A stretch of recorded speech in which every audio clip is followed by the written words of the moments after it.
नमस्कार, news point लेकर हाजिर हूं मैं राजीव। दोस्तों, प्रधानमंत्री नरेंद्र मोदी राष्ट्रीय और अंतर्राष्ट्रीय यानी देश और विदेश दोनों स्तरों पर, दोनों लेवल पर बुरी तरह फंस गए हैं। दरअसल 56 इंच की छाती, काला धन वापस लाकर हरेक के खाते में 15-15 लाख का वादा, नोटबंदी, विकास का गुजरात मॉडल, इन सब की पोल पहले से ही खुल चुकी थी। लेकिन अब जैसे जैसे वोट चोरी का मामला खुल रहा है, नरेंद्र मोदी और एक्सपोज होते जा रहे हैं। यानी अब तक जितने पर्दों में उनकी सच्चाई छिपी हुई थी, वो अब बेपर्दा होकर सामने आ गई है। आज यानी बुधवार से देश में अमेरिका की नई टैरिफ नीति लागू हो गई और नतीजा यह हुआ कि नोएडा से लेकर सूरत तक कई जगहों पर टेक्सटाइल उत्पादन ठप हो गया। व्यापारी घबराए हुए हैं कि उनके कारोबार को जो नुकसान हुआ होगा उसकी भरपाई कैसे होगी। वो मोदी से जवाब चाहते हैं, लेकिन नरेंद्र मोदी ने ना कभी जवाब दिया है, ना कभी जवाब देंगे। ये आप सब भली भांति जानते हैं। इधर ट्रंप ने कल 42वीं बार दावा किया कि युद्ध रुकवाने के लिए उन्होंने मोदी से बात की और 24 घंटे का समय दिया था, लेकिन नरेंद्र मोदी 5 घंटे में ही मान गए। जब ट्रंप ऐसा बोल रहे थे तो उनके कैबिनेट के साथी हंसने लगे। यानी अब मोदी की बात पर लोग हंसी उड़ा रहे हैं, यानी कि मोदी की बात पर हंसी उड़ रही है। आप याद कीजिए कि अब तक ट्रंप ने जितनी बार भी भारत और पाकिस्तान युद्ध रुकवाने की यानी सीज फायर की बात कही थी, उसमें कभी भी उन्होंने नरेंद्र मोदी का नाम सीधे सीधे नहीं लिया था। लेकिन इस बार ट्रंप ने सीधे नरेंद्र मोदी का नाम लेकर कहा है कि मैंने 24 घंटे का समय दिया था, मगर मोदी 5 घंटे में ही मान गए। दूसरी तरफ आप देखिए कि अब तक मोदी की तरफ से ट्रंप के इस ताजा तरीन बयान पर कोई जवाब नहीं आया है।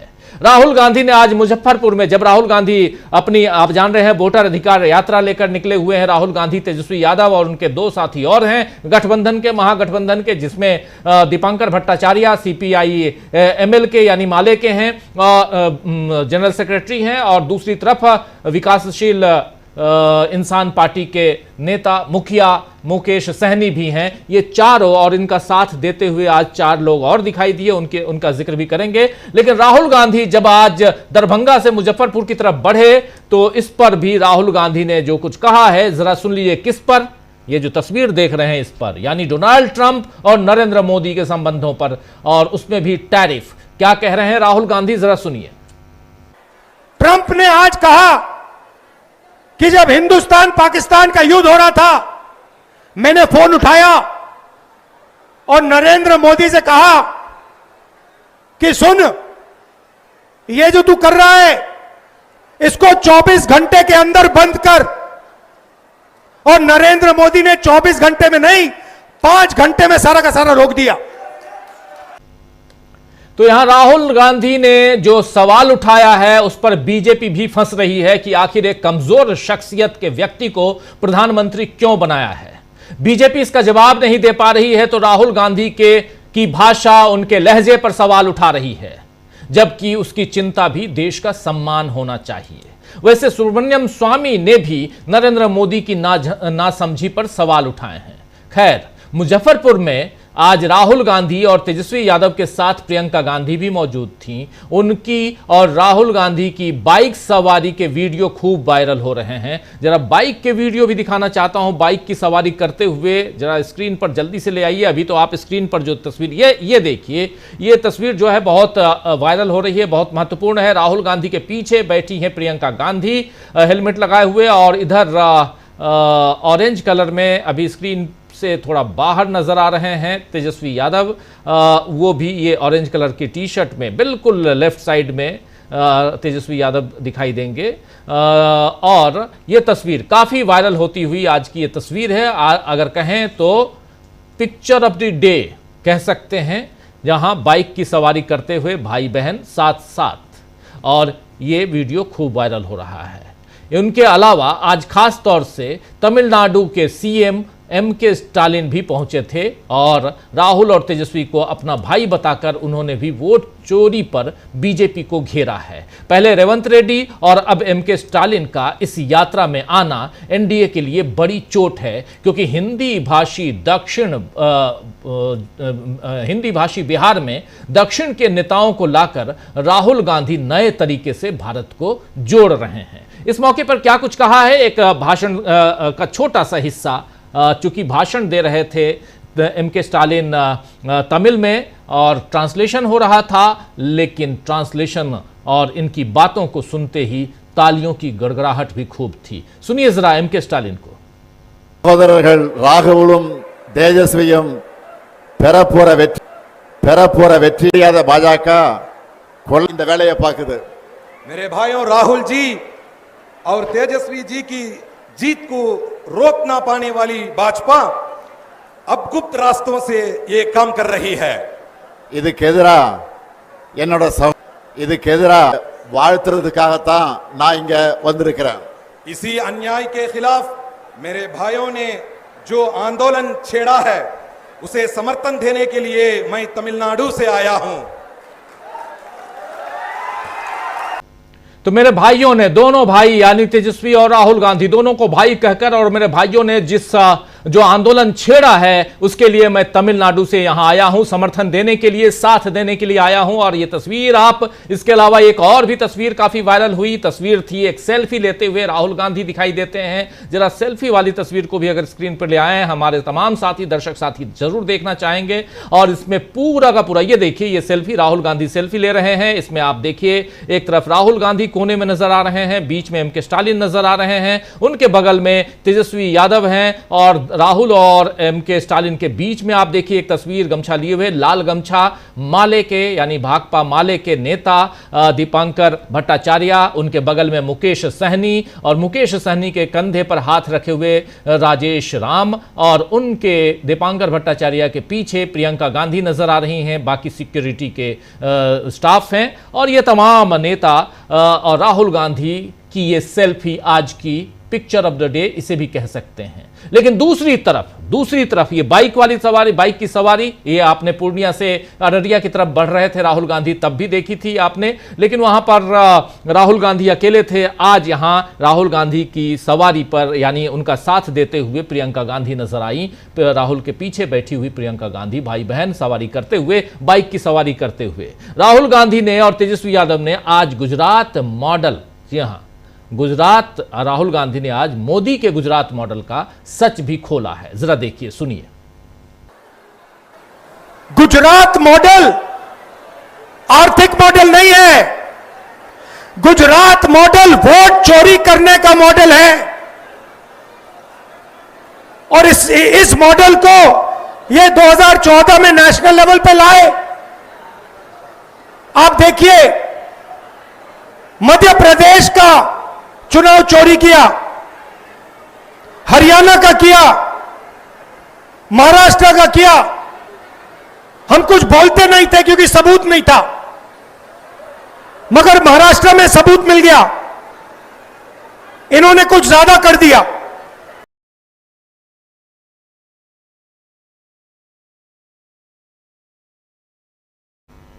तो सुन रहे थे आप, यहां पर गुजरात में आर्थिक विकास नहीं बल्कि वोट चोरी का मॉडल तैयार हुआ है। और ये जब आगे और बढ़ा तो हमने उस चोरी का पर्दाफाश कर दिया और महाराष्ट्र को सामने लाकर रख दिया। यह बात यहां राहुल गांधी कह रहे हैं। राहुल गांधी के साथ आज तेजस्वी यादव ने भी एक नई चोरी और भ्रष्टाचार के तरीके का खुलासा किया है। तेजस्वी यादव ने बता दिया है कि एसआईआर यानी स्पेशल इंटेंसिव रिवीजन में कम से कम 4,000 करोड़ रुपए की घुसखोरी हुई है और यह पैसा एनडीए के पास गया है। एनडीए आप जानते हैं, कुनबा, नेशनल डेमोक्रेटिक अलायंस, यह कुनबा है नरेंद्र मोदी की बीजेपी और उधर नीतीश कुमार की जेडीयू और साथ देते हुए वहां दो पार्टी। और बिहार की जब हम बात करेंगे, बाकी तो एनडीए देश में अलग, उसमें कई सारे दल हैं, लेकिन बिहार की बात करेंगे तो 4 प्रमुख दल, जिसमें से ये दोनों तो आपके सामने रख चुका हूं। तीसरी पार्टी मांझी साहब की पार्टी हम, और चौथी पार्टी इसमें जो है वो चिराग पासवान की पार्टी है, एलजेपी, रामविलास। ये 4 प्रमुख दल एक साथ एनडीए का हिस्सा हैं और इन चारों प्रमुख दलों ने पैसे घुसखोरी के जरिए पाए हैं। कितना? तो कम से कम 4,000 करोड़ रुपए। और ये घुसखोरी कैसे हुई, कहां से हुई? तो SIR ये जरिया बना। यानी बिहार में जो अभी चल रहा है मतदाताओं की एक नई सूची, एक नई लिस्ट जो तैयार हो रही है, उसमें घुसखोरी हुई है। सुनिए जरा जुबानी तेजस्वी यादव की। इस NDA की सरकार में घूसखोरी बढ़ी है कि नहीं बढ़ी है? बढ़ी है। SIR में आप लोगों को आवासीय प्रमाण पत्र बनवाना होता है, जातीय प्रमाण पत्र बनाना होता है, देना पड़ता है कि नहीं देना पड़ता है घूस? अब तक समझिए, जब से SIR की प्रक्रिया चल रही है, आवासीय प्रमाण पत्र, जातीय प्रमाण पत्र बनाने में लगभग 4,000 करोड़ का रिश्वत जो है लिया गया। और ये सब NDA के नेताओं के पास जो है ये पैसा पहुंच रहा है। ऐसी भ्रष्ट निकम्मी सरकार, जहां अपराध ही अपराध। बताइए, मुजफ्फरपुर में अपराध बढ़ा है कि नहीं बढ़ा है? तो सुन लिया आपने, साफ साफ यहां कह रहे हैं तेजस्वी यादव, साफ साफ कह रहे हैं कि यह पैसा NDA के नेताओं के पास पहुंच रहा है। आवास प्रमाण पत्र बनवाने के लिए घूस लिया जा रहा है, यानी रिश्वत ली जा रही है, और उस रिश्वत का पैसा जो है वो पहुंच रहा है NDA के नेताओं के पास। यानी मोदी की सारी सच्चाई सामने आ रही है। लेकिन विपक्ष के साथ अब मोदी भी अपने नकाब खुद उतार रहे हैं।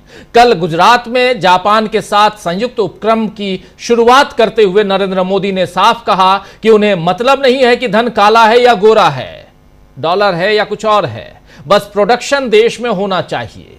मोदी ने इसे स्वदेशी बताया, जिस पर कांग्रेस पार्टी ने मोदी के 2 वीडियो डालकर सोशल मीडिया पर एक ही सिक्के के 2 पहलू का अर्थ बताया है। आइए जरा पहले वीडियो देखिए जरा क्या लिख रही है कांग्रेस पार्टी। ये विदेशी बैंकों में जो काला धन पड़ा है, भाइयों बहनों, उसको वापस लाने का हमारा फैसला है। मेरी स्वदेशी की व्याख्या बहुत सिंपल है। पैसा किसका लगता है उससे मुझे कोई लेना देना नहीं है। वो करेंसी काली है, गोरी है, मुझे कोई लेना देना नहीं है। इसके साथ इस वीडियो के साथ कांग्रेस ने लिखा है मुहावरा, एक ही सिक्के के 2 पहलू। ये देखिए, मुहावरा, एक ही सिक्के के 2 पहलू, और उसका अर्थ भ्रष्टाचार और नरेंद्र मोदी। तो आइए दोस्तों, आज न्यूज पॉइंट में चर्चा करेंगे कि कैसे बेनकाब हो गए हैं नरेंद्र मोदी और इंडिया गठबंधन में आई है मजबूती। वैसे मजबूती की बात अगर निकली है तो यह भी बता दूं आपको कि आज बी सुदर्शन रेड्डी, यानी जो विपक्ष के उम्मीदवार हैं उपराष्ट्रपति पद के, वो वही बी सुदर्शन रेड्डी माकपा कार्यालय, मार्क्सवादी कम्युनिस्ट पार्टी कार्यालय गए, जहां CPIM, CPI और कांग्रेस के नेताओं ने उनका स्वागत किया। यानी देश में 2004 वाला माहौल फिर बनता हुआ दिख रहा है। 2004 का माहौल क्या था, एक बार आपको थोड़ा सा जल्दी से बता देना चाहता हूं, क्योंकि उससे पहले 6 साल तक, 5 साल पहले और उससे पहले 13 महीने की सरकार और उससे पहले 13 दिन की सरकार अटल बिहारी वाजपेयी की थी। और 2004 में ऐसा लग रहा था कि अटल बिहारी वाजपेयी की सरकार रिपीट करेगी, बीजेपी को ऐसा शाइनिंग इंडिया के दम पर उसको लग रहा था। लेकिन 2004 का माहौल कुछ और हो गया, यूपीए की सरकार आ गई। देश में एक बार फिर वही माहौल बनता हुआ दिख रहा है जिसमें बीजेपी के खिलाफ एकजुट होकर विपक्ष ने सत्ता हासिल कर ली थी। और क्या अब फिर उसी तरफ बढ़ता हुआ यह देश दिखाई दे रहा है? कैसे, आइए जरा टटोलने की कोशिश करते हैं। हमारे साथ कुछ वरिष्ठ साथी जुड़े हुए हैं, उन सबसे आपका पहले परिचय करवाता हूं और आगे बढ़ते हैं। देखिए, इस वक्त 6 वरिष्ठ साथी हमारे साथ जुड़े हुए हैं। उधर पटना से जुड़े हुए हैं प्रेम कुमार जी, इधर प्रयागराज से जुड़े हुए हैं सुनील शुक्ला जी, उधर भोपाल से जुड़े हुए हैं हमारे साथी डॉक्टर राकेश पाठक जी, बिहार से ही शायद उस यात्रा के आसपास से जुड़े हुए हैं फराज शाकिर जी हमारे साथी, इधर दिल्ली से हमारे 2 साथी जुड़े हुए हैं, हमारे वरिष्ठ साथी प्रशांत टंडन जी और अमलिंदु उपाध्याय जी। आप सबका स्वागत है, इस्तकबाल है, स्वागत इस्तकबाल आप तमाम दोस्त साथी शुभचिंतक आप सबका, जो अब तक जुड़ चुके हैं उनका भी, जो जुड़ने वाले हैं उनका भी। प्रेम कुमार जी, सबसे पहले आपके पास आना चाहता हूं, बिहार में आप हैं, क्या चल रहा है? अब आप जब शुरुआत हुई थी इस यात्रा की तब भी थे, अब दोबारा आज कल ही पहुंचे हैं, और क्या कुछ अब इतने दिनों में परिवर्तन पा रहे हैं आप? लोगों से बात कर रहे हैं, देख रहे होंगे आप क्या परिवर्तन दिखाई दे रहा है इस यात्रा का। हम आएंगे डोनाल्ड ट्रंप पे भी आएंगे, हम आएंगे कुछ और मुद्दों पे, लेकिन जरा बिहार में जो चल रहा है उस पर सीधे आपके जरिए और उस आपके बाद फिर फर्राज शाकिब जी के जरिए समझने की कोशिश करते हैं कि आखिर इसका असर सिर्फ बिहार में है या देश में है, पूरे देश भर में है या कहीं नहीं है। जरा आपका नजरिया। जी शुक्रिया राजीव जी। जब यात्रा शुरू हो रही थी, आज 11 दिन हो चुके हैं और इस दौरान मैं कम से कम 3 बार 2-3 दिनों के लिए आया हूं, यानी लगभग बिहार में ही रहा हूं। 1-2 दिन के लिए दिल्ली गया हूं। और इस दौरान जो मुझे देखने को मिल रहा था, हमने बार बार आपके चैनल पर शेयर भी किया है। जैसे उदाहरण के लिए मैं बताता हूं, आज मैं जैसे टैक्सी पर बैठता हूं तो टैक्सी वाला आपस में किसी से फोन पर बात कर रहा होता है। वो बता रहा होता है कि वो दरभंगा से लेकर मुजफ्फरपुर वाले में एक टैक्सी वाला बाहर से बता रहा है मैं यात्रा में शामिल था, तुम क्यों नहीं गए? तो ये कहता है मैं लोकल ही चला रहा हूं। अरे आना चाहिए था, एक कांग्रेस पार्टी का झंडा लगा लेते, आ जाते, यहाँ काम भी मिलता, अपने साथियों को भी लेकर आते। यानी एक पहलू ये भी है कि टैक्सी वाला भी इसको उस रूप में देख रहा है कि हम उत्साहित है उसमें जुड़ने के लिए, भले उसका पेशेवर एंगल है वो भी दिख रहा है। दूसरी तरफ लोगों में हमने देखा कि ट्रेन से भी हमने यात्रा की, हवाई जहाज से भी यात्रा की। हमने देखा कि देश के अलग अलग हिस्सों से कांग्रेस के लोगों में बिहार आने की भी होड़ मची हुई है। भले वो 2 दिन के लिए आए, 4 दिन के लिए आए, वो भी नजर आया। और इसके बाद चौक चौराहों पर चर्चा की बात करें तो कोई प्रदेश का कोई हिस्सा नहीं है जहां ये बात नहीं होती है। पटना में हम हैं, पटना में आवाजाही है, लोगों की चर्चा है, राजनीतिक रूप से गर्म है। और पटना से सटा हुआ बहुत ज्यादा दूर नहीं है, मुजफ्फरपुर हो, आसपास की बात है। तो राहुल गांधी जो यात्रा कर रहे हैं उसका इम्पैक्ट दिख रहा है।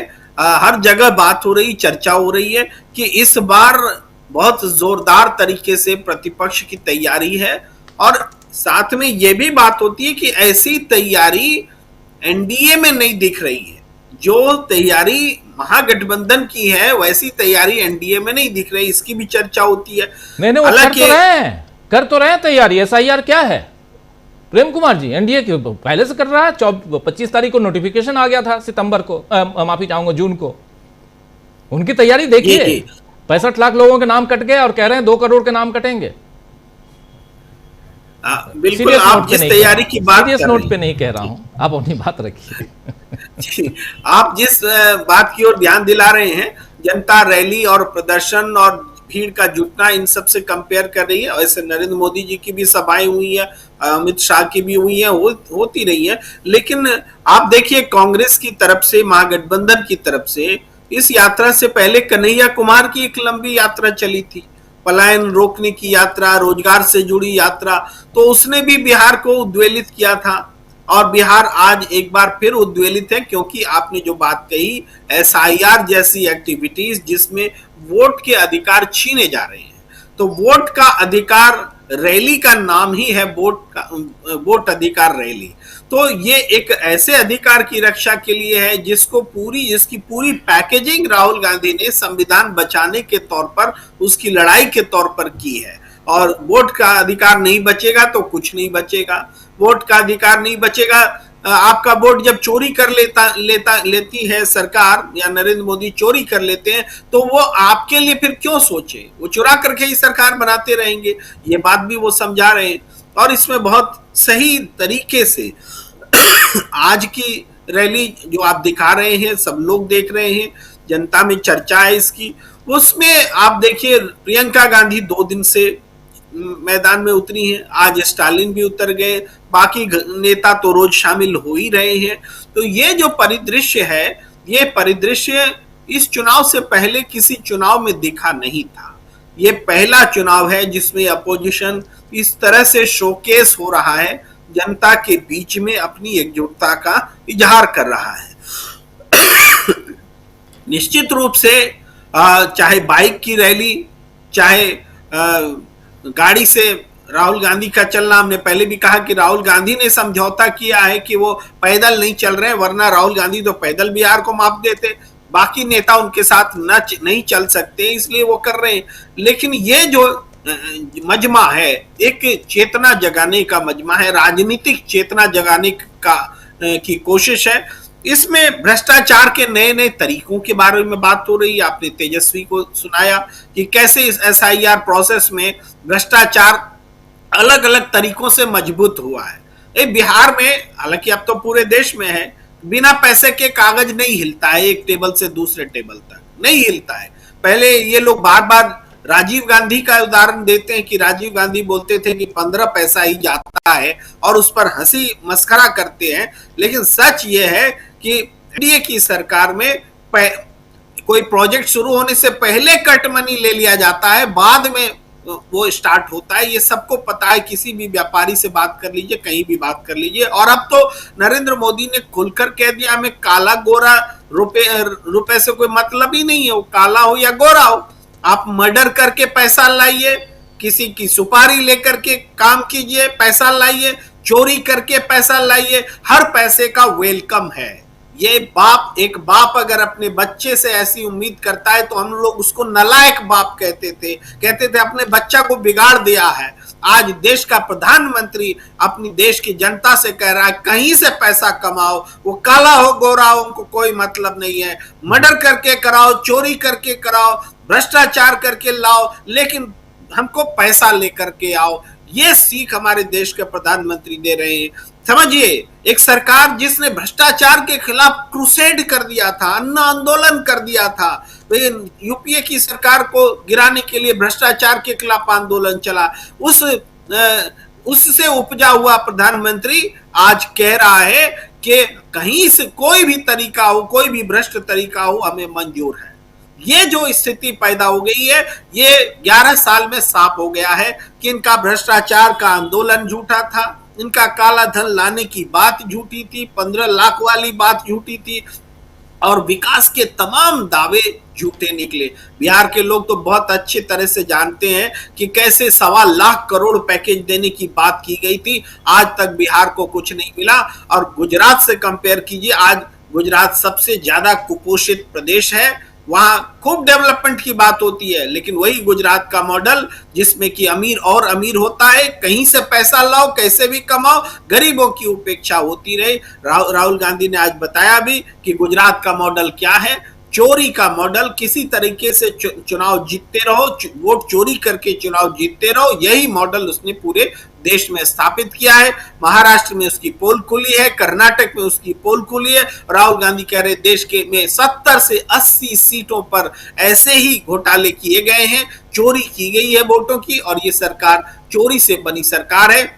अब इसमें अगर स्टालिन की मौजूदगी हो रही है तो यह भी बहुत बड़ी बात है कि दक्षिण से, क्योंकि बिहार में दक्षिण भारतीय लोग भी अच्छी खासी तादाद में रहते हैं, कोई बैंकिंग में काम कर रहा होता है, कोई इंडस्ट्री में काम कर रहा होता है, उनका योगदान होता है। तो दक्षिण भारतीय लोगों की जुबान बन करके स्टालिन ने आकर के जो बात कही है वो भी बहुत महत्वपूर्ण है। और ये निश्चित रूप से जो दिख रहा है मजमा, राजनीतिक चेतना जगाना, ये सबसे बड़ा काम है। चुनाव नतीजे क्या होंगे वो तो होंगे जो होंगे, लेकिन राजनीतिक चेतना जो जग रही है, बिहार में प्रदर्शन हो रहे हैं और असर उत्तराखंड में हो रहा है, असर दूसरे प्रदेशों में हो रहा है। हर जगह कांग्रेस के कार्यकर्ताओं में एक जज्बा पैदा हुआ है। हमें लगता है कि कांग्रेस एक पार्टी के रूप में भी नए तरीके से SIR के खिलाफ इस आंदोलन से, वोट अधिकार रैली के माध्यम से इस आंदोलन से पूरे देश में अपने आप को खड़ी करती दिख रही है।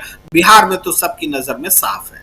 जी बिल्कुल बिल्कुल। दोबारा आता हूं आपके पास, बने रहिए हमारे साथ। फर्राज शाकिब जी के पास जल्दी से आते हैं और फिर आगे बढ़ेंगे। फर्राज शाकिब जी, कहां पे आप हैं और इस यात्रा का क्या रिस्पॉन्स है? चूंकि इस यात्रा के रूट पे आप रहे हैं, इसलिए जरा आपसे समझना चाहता हूं। और अब MK स्टालिन का आना, जो यहां प्रेम कुमार जी कह रहे हैं कि मायने रखता है, तमिलनाडु से, तमिलनाडु के मुख्यमंत्री वो सीधे बिहार आते हैं और बिहार में बहुत लंबी यात्रा नहीं है। हम लोगों ने राहुल गांधी की दक्षिण से उत्तर की यात्रा देखी, हमने पूरब से पश्चिम की यात्रा देखी, उस लिहाज से ये बहुत छोटी यात्रा है। पूरे देश को नापने वाला इंसान, ये 10-11 दिन, आज 11वां दिन है और कुल 16 दिन की यात्रा है, जिसमें 3 विश्राम का दिन है, तो 13 दिन ही रखिए, 13 दिन और 1300 मात्र किलोमीटर। वहां कहां 6000 किलोमीटर की यात्रा वो एक लाइन से कर गए थे, दूसरी तरफ 4000 किलोमीटर की यात्रा, मतलब 10,000 से ज्यादा किलोमीटर की यात्रा पैदल नाप दिया राहुल गांधी ने। और इस बिहार की यात्रा के क्या मायने हैं, लोग क्या कह रहे हैं, अब चूंकि 11वां दिन आज बीत चुका है, उस लिहाज से भी आपसे समझना चाहता हूं फर्रा शाकिब जी कि क्या रेस्पॉन्स है इसका, और क्या इस यात्रा की कोई धूम है वहां पे, इसकी कोई चर्चा है, या बस चल रहे हैं, आगे बढ़ रहे हैं। अनम्यूट कीजिए, आवाज नहीं आ रही।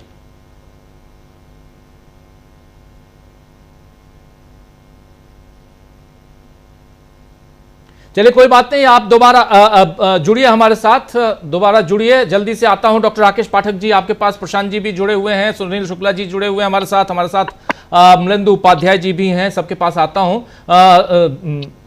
डॉक्टर राकेश पाठक जी, जरा आपसे भी समझना चाहता हूं, क्या कुछ खबर है आप तक इस यात्रा से संबंधित, और दूसरी बात एमके स्टालिन का पहुंचना क्या मायने रखता है? देखिए, यात्रा जब शुरू हुई थी तभी लगने लगा था कि बिहार के लोग राहुल और तेजस्वी को हाथों हाथ ले रहे, लेकिन अब ये जो आज उत्तर दक्षिण का संगम हुआ है, एमके स्टालिन का वहां पहुंचना, उनके भाषण का हिंदी में अनुवाद करके बिहार के लोगों तक पहुंचाया जाना, इससे 2-3 चीजें बड़ी स्पष्ट हो गई। मैं यहाँ यह भी जोड़ दूं, अखिलेश यादव भी शायद जाने वाले 1-2 दिन में, जहां तक हमारी जानकारी जी, 28 तारीख को जी, कल ही 28 जी। तो 2 चीजें इससे स्थापित हो गई। नंबर 1, आज की तारीख में नरेंद्र मोदी के बरक्स उनके सामने कोई एक चेहरा है तो वो राहुल गांधी। नंबर 2, इंडिया गठबंधन में नेतृत्व को लेकर तब से विवाद चला आ रहा है, तब से पहेलियां बुझाई जाती रही हैं, जब अचानक नीतीश कुमार ने पाला बदल कर दिया। इस तरह की खबरें हम और आपने भी दिखाई थी, चर्चा की थी कि नीतीश कुमार इंडिया गठबंधन के लोकसभा चुनाव से पहले की बात कर रहा हूं, संयोजक बनना चाहते थे, नहीं बने तो वे नरेंद्र मोदी की गोद में जाकर बैठे।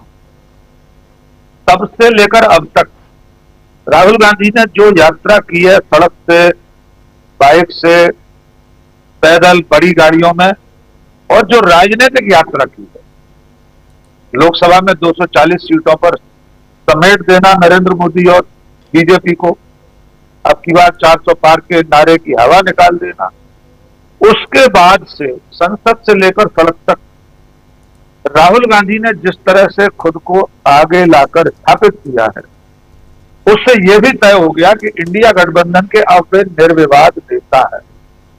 बहुत दिनों से राजीव जी, हम और आपने इस तरह की कोई अटकलबाजी, कयास नहीं सुने होंगे कि इंडिया गठबंधन का नेता कौन होगा, अखिलेश यादव, तेजस्वी, स्टालिन, बाकी और जो छोटी बड़ी पार्टियां उनकी सहयोगी हैं, उनमें कोई विवाद है।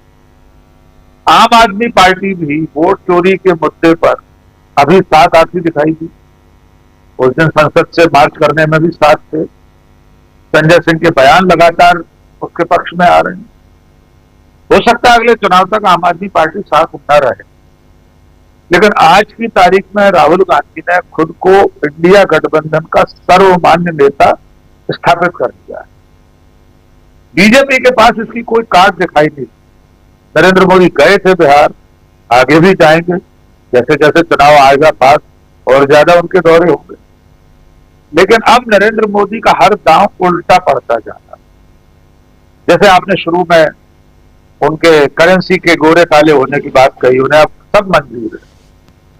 जो व्यक्ति प्रधानमंत्री की कुर्सी तक पहुंचा ही इस दांव से है कि वो देश में काला धन वापस लाएगा, वो जो स्विस बैंकों में जमा है। कारोबारी लाला रामदेव न जाने कौन सा आंकड़ा बताते थे जिसमें अनगिनत शून्य होते थे, पीछे जीरो, हम और आप उसका उच्चारण भी नहीं कर सकते, कितने लाख, हजार, करोड़, शंख 10 शंख, अरब 10 अरब, ये सारे जो काले धन के पोटले थे, वो जो खजाने थे, नरेंद्र मोदी तो वे वापस लाने वाले। फिर नोटबंदी से काला धन खत्म होना, फिर 370 से आतंकवाद और पाकिस्तान से आने वाला जो नकली नोटों का जखीरा है वो खत्म होना था। और अब नरेंद्र मोदी मंच से कह रहे हैं उन्हें फर्क नहीं पड़ता करेंसी गोरी है कि काली है। यानी आजाद भारत के वे पहले ऐसे प्रधानमंत्री हैं जिन्होंने आधिकारिक रूप से काले धन को स्वीकार कर लिया है कि आप किसी भी ब्लैक मनी से कोई कारोबार करिए, स्वदेशी के नाम पर कोई कारखाना फैक्ट्री लगा लीजिए, तो नरेंद्र मोदी को कोई ऐतराज नहीं। इससे यह समझ में आ रहा है कि नरेंद्र मोदी के पास असली सवालों के जवाब नहीं, इसलिए वे बौखलाहट में कुछ का कुछ बोल रहे। और फिलहाल इस चरण में अंतिम बात, डोनाल्ड ट्रंप का बयान कोई छोटा बयान नहीं है डॉक्टर। पहली बार 10 मई के बाद से अब तक में उन्होंने पहली बार ये कहा कि उन्होंने टेलीफोन नरेंद्र मोदी को किया और धमकी दी 24 घंटे में युद्ध विराम करें, उन्होंने 5 घंटे में बंद कर दिया। ये शब्द डोनाल्ड ट्रंप के हैं। दूसरी उसमें एक और चिंताजनक बात कही है, उसमें उन्होंने कहा कि 7 जहाज मार गिराए गए थे तब तक लड़ाई जी। 7 का आंकड़ा तो हम भी नहीं कह रहे। हमारे वायुसेना अध्यक्ष ने भी 5 विमानों का दावा किया, 5+1 कहा। चलिए वो एक और गिन लेते, तो फिर ये एक विमान जो गिरा बाकी वो क्या हमारा है? तो आज के डोनाल्ड ट्रंप के इस बयान से नरेंद्र मोदी एक बार फिर घेरे में आ गए। उन्हें इस बात का जवाब किसी न किसी दिन देना पड़ेगा कि 9 मई से लेकर 10 मई के 24 घंटे में डोनाल्ड ट्रंप का फोन आया था कि नहीं आया, उन्होंने सीज फायर ट्रंप के कहने से किया था या नहीं किया था। संसद में राहुल गांधी की चुनौती वे स्वीकार नहीं कर पाए थे, तो सड़क पर कहीं कह दें कि मेरी कोई बात नहीं हुई। और जिस पल हमारे प्रधानमंत्री ये कहेंगे कि डोनाल्ड ट्रंप से हमारी कोई बात नहीं हुई सीज फायर को लेकर, उसके अगले 5 मिनट के अंदर व्हाइट हाउस ऑडियो जारी कर देगा जी। फिर क्या करेंगे आप? फिर क्या ये आरोप लगाएंगे, भोपाल की फॉरेंसिक लैब को भेजेंगे कि ये मेरी आवाज नहीं है? अमेरिका और अमेरिका करता है जी। तो तब क्या आप किसी हैदराबाद की फॉरेंसिक लैब में ये दावा करेंगे कि डोनाल्ड ट्रंप जो सुना रहे हैं उसमें नरेंद्र मोदी की आवाज नहीं है? वॉइस सैंपल भेजा जाएगा नरेंद्र मोदी का क्या? तो हालात बहुत खराब होते जा रहे हैं नरेंद्र मोदी के लिए, और बिहार उनके लिए एक कठिन रणभूमि बनता जा रहा है। जी जी, आता हूं, दोबारा आपके पास आता हूं। जरा फर्राज शाकिब जी के पास चलें जल्दी से, और आवाज जरा स्क्रीन पर ले आइए फर्राज शाकिब जी को। बहुत महत्वपूर्ण है यहाँ समझना। फर्राज शाकिब नहीं है हमारे साथ, शायद उनकी आवाज़ नहीं आ रही है, लेकिन आता हूँ जल्दी से। प्रशांत जी आपके पास आ रहा हूँ। आ गए शाकिब जी, आ गए। शाकिब जी आवाज़ आ रही है मेरी?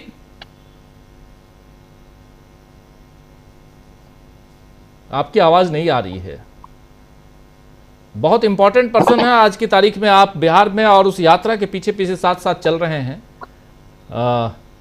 चलिए दोबारा कनेक्ट होइए। लेकिन प्रशांत जी, यहां पर पहले दौर में जरा हम लोग यात्रा की बात करें। एक बहुत महत्वपूर्ण बात है जो कह रहे थे डॉक्टर साहब की नरेंद्र मोदी, और देखिए 2 जगहों पे। एक तो सिंपल सी बात है कि पहली बात आपने डोनाल्ड ट्रंप साहब की बात मान ली, सीज फायर कर दिया। जब सीज फायर किए तो देश में एक निराशा का आलम था। आप याद कीजिए, नरेंद्र मोदी जी को चाहने वाले लोग भी, और मेरे पास खुद आए थे कुछ लोग ऐसे, मैं पहले भी इसी मंच पे कह चुका हूं, जो कहे कि आज तक मैं हमेशा जब भी वोट दिया तो भाजपा को मैंने वोट दिया, और मैं सोचता था कि 56 इंच मतलब सचमुच 56 इंच ही हैं, लेकिन ये तो बिल्कुल ही उल्टे निकले, और अब वोट नहीं देंगे हम भाजपा को, क्योंकि हमको ये उम्मीद थी कि हम पाकिस्तान पे कब्जा कर लेंगे, पाकिस्तान ने तो कम से कम पीओके तो ले ही आएंगे। और ये बात वहां पर डाउन हो गए। यानी डोनाल्ड ट्रंप की बात आपने मानी, सीज फायर किया, और अपने देश में अपने ही समर्थकों के बीच नरेंद्र मोदी डाउन हुए। पहली बात। दूसरी बात आप देखिए, बात मानी, सब कुछ किया, उसके बाद भी 50% का टैरिफ झेल रहे हैं, डाउन है। तो ये 2 बहुत इंपॉर्टेंट है इस मसले। और यहां डाउन के बाद और उसके बाद भी चुप्पी साधे हुए हैं। और सही बात है कि अब तो पहली बार 42वीं बार 41 बार नरेंद्र मोदी का नाम नहीं लिया था डोनाल्ड ट्रंप ने। 42वीं बार में नरेंद्र मोदी का नाम लिया है डोनाल्ड ट्रंप ने और कहा है कि मैंने 24 घंटे का नरेंद्र मोदी को समय बोला कि 24 घंटे के अंदर सीज फायर करो, लेकिन वो 5 घंटे के अंदर ही सीज फायर कर दी है। चलेंगे इस पे, लेकिन फराज साकिब जी आवाज आ रही है? जी आपकी आवाज आ रही है? बिल्कुल आपकी आवाज भी टनाटन आ रही है। जरा बताइए उधर से उधर चल क्या रहा है? आवाज जैसी आपकी आ रही है, क्या उधर यात्रा भी वैसे ही टनाटन है? यात्रा टनाटन ऐसी है कि अब तो बिहार के मंत्रियों को लोग खदेड़ खदेड़ के मार रहे हैं। आपने देखा होगा कि परसों मंगल पांडे को तक खदेड़ दिया, सुना? नहीं, वो तो परसों की बात है राजीव भाई, आज की मैं बता रहा हूं आपको। पटना भाजपा का गढ़ है, वहां भाजपा कोटे के मंत्री मंगल पांडे को लोगों ने दौड़ाया। और नालंदा जदयू का गढ़ है, नीतीश कुमार जी का गृह क्षेत्र है नालंदा, आज वहां जदयू कोटे के मंत्री श्रवण कुमार को लोगों ने दौड़ा दिया है। और वो धोती संभालते हुए भागे हैं, 3 गाड़ी बदल के भागे हैं छुप छुप करके। और एक साहब तो ग्रामीण विकास मंत्री जो भूजा पार्टी के सदस्य हैं अशोक चौधरी, वो तो दरभंगा के कुशेश्वर स्थान में ऐसे भड़क गए। लोग जब पूछने लगे कि सड़क का क्या हुआ, बिजली का क्या हुआ, तो उन्होंने कहा कि नहीं चाहिए आपका वोट, ले जाइए, हमको आपका वोट नहीं चाहिए। और डीएसपी साहब से कहा कि इनको सब तो आप लगाइए कि नहीं आ रही है। आपकी आवाज फिर चली गई हेलो साकिब जी। साकिब जी, हाँ ठीक है, थोड़ा हाँ बोलिए प्लीज। आवाज आ रही है? आ रही है, अब आ रही जी। मैं कह रहा हूं कि एक मंत्री है अशोक चौधरी, ग्रामीण विकास मंत्री है। नेटवर्क बहुत डाउन है। चलिए, बहुत महत्वपूर्ण बात दोबारा कोशिश करते हैं दोबारा जोड़ने की। नेटवर्क काफ़ी डाउन है। जरा प्रशांत जी आपके पास आना चाहता हूं जल्दी से, फिर चर्चा और आगे बढ़ाते हैं। प्रशांत जी, कैसे बिहार से ही शुरू करते हैं, उधर चलेंगे हम उधर भी। और बिहार की बात हम जब करें, नरेंद्र मोदी की बात भी करेंगे और टैरिफ की बात भले बाद में करें, लेकिन यहाँ पर दो मोर्चे पे नरेंद्र मोदी डाउन। और उसके बाद जब चुनाव की बात आती है और जैसे प्रेम कुमार जी शुरुआत में कह रहे थे कि यहाँ तो तैयारी हो गई है, यहाँ विपक्ष अपनी तैयारियां कर रहा है। राहुल गांधी, तेजस्वी यादव, प्रियंका गांधी, तमाम नेता, एमके स्टालिन, कनिमोझी सब पहुंचे हुए हैं। अब अखिलेश यादव पहुंच रहे हैं, हेमंत सोरेन पहुंच रहे हैं। कांग्रेस पार्टी के तमाम अलग अलग राज्यों के जो मुख्यमंत्री हैं, प्रमुख रूप से 2 राज्यों के, वो पहुंच रहे हैं। तो इसलिए ये यात्रा उस दिशा में बढ़ चली है, ये दिखाई दे रहा है। लेकिन तीसरी यहां महत्वपूर्ण बात जो बार बार एक चिंता का विषय बनती है, वो ये है कि इस यात्रा के बाद भी क्या जो वोट चोरी की बात कह रहे हैं राहुल गांधी, आपको लगता है क्या, अगर एथिकली प्रैक्टिकली ना भी सही हो, विश्लेषण के रूप में ही जो चल रहा है दिख रहा है, उस हिसाब से आपसे समझना चाहता हूं कि क्या ये यात्रा वहां तक पेनिट्रेट हुई होगी? जो अब एक उत्साह के रूप में दिखाई दे रहे हैं, बहुत उत्साहित दिखाई दे रहे हैं ये तमाम नेता विपक्ष के। देखिए, निश्चित तौर पर राजीव जी, ये जो संदेश है ये नीचे तक जा रहा है और केवल राहुल गांधी की बातों से नहीं जा रहा है, उन तस्वीरों से भी जा रहा है जो दिख रही हैं, जो लोगों के वीडियो वायरल हो रहे हैं। चाहे वो तेजस्वी यादव और राहुल गांधी बुलेट मोटरसाइकिल पे दिखाई दे रहे हों, प्रियंका गांधी पीछे बैठी हुई दिखाई दे रही हों, हेलमेट पहनती हुई दिखाई दे रही हों, ये सब चीज़ें भी एक तस्वीरों के माध्यम से भी जा रहा है लोगों के बीच में, और तस्वीरों के साथ साथ बातें जा रही हैं। अब इसमें 2-3 चीजें हो रही जो बहुत महत्वपूर्ण है इस मंथन में, जो समाज में जा रहा है। एक तो चुनाव में धांधली के खिलाफ, यानी वोट चोरी के खिलाफ एक राष्ट्रीय चेतना का विकास हो रहा है। अगर स्टालिन यहाँ पे आ रहे हैं, कल वहाँ अखिलेश यादव आएंगे, पीछे कोई और नेता भी आए थे, और जो लोग नहीं भी आ रहे वो भी बाहर से समर्थन कर रहे हैं इसका, चाहे वो शिवसेना हो या दूसरे इंडिया गठबंधन की पार्टियां हो।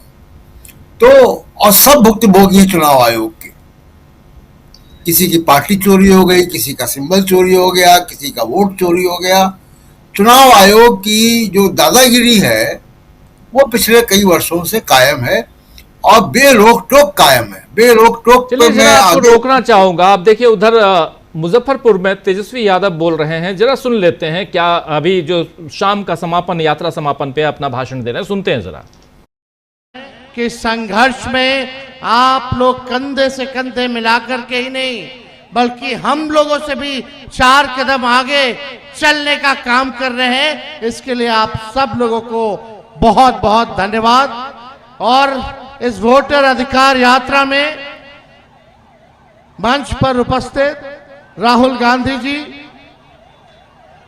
हमारे मुकेश साहनी जी, दीपांकर भट्टाचार्य जी, अजय जी और सभी हमारे महागठबंधन के विधायकगण, पूर्व विधायकगण, जिला अध्यक्षगण और दूर दराज से आए हुए सीतामढ़ी के सभी हमारी महान जनता जो कि मालिक है, आप सब लोगों ने जो हौसला दिया है, जो हिम्मत दी है, ये आप मालिक हैं।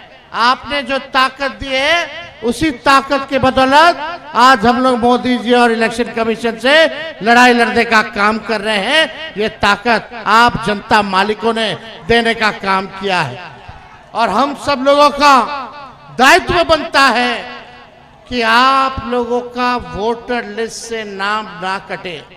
जो संविधान में अमीर से अमीर, गरीब से गरीब, कमजोर हो या ताकतवर हो, सबको एक वोट देने का अधिकार मिला है।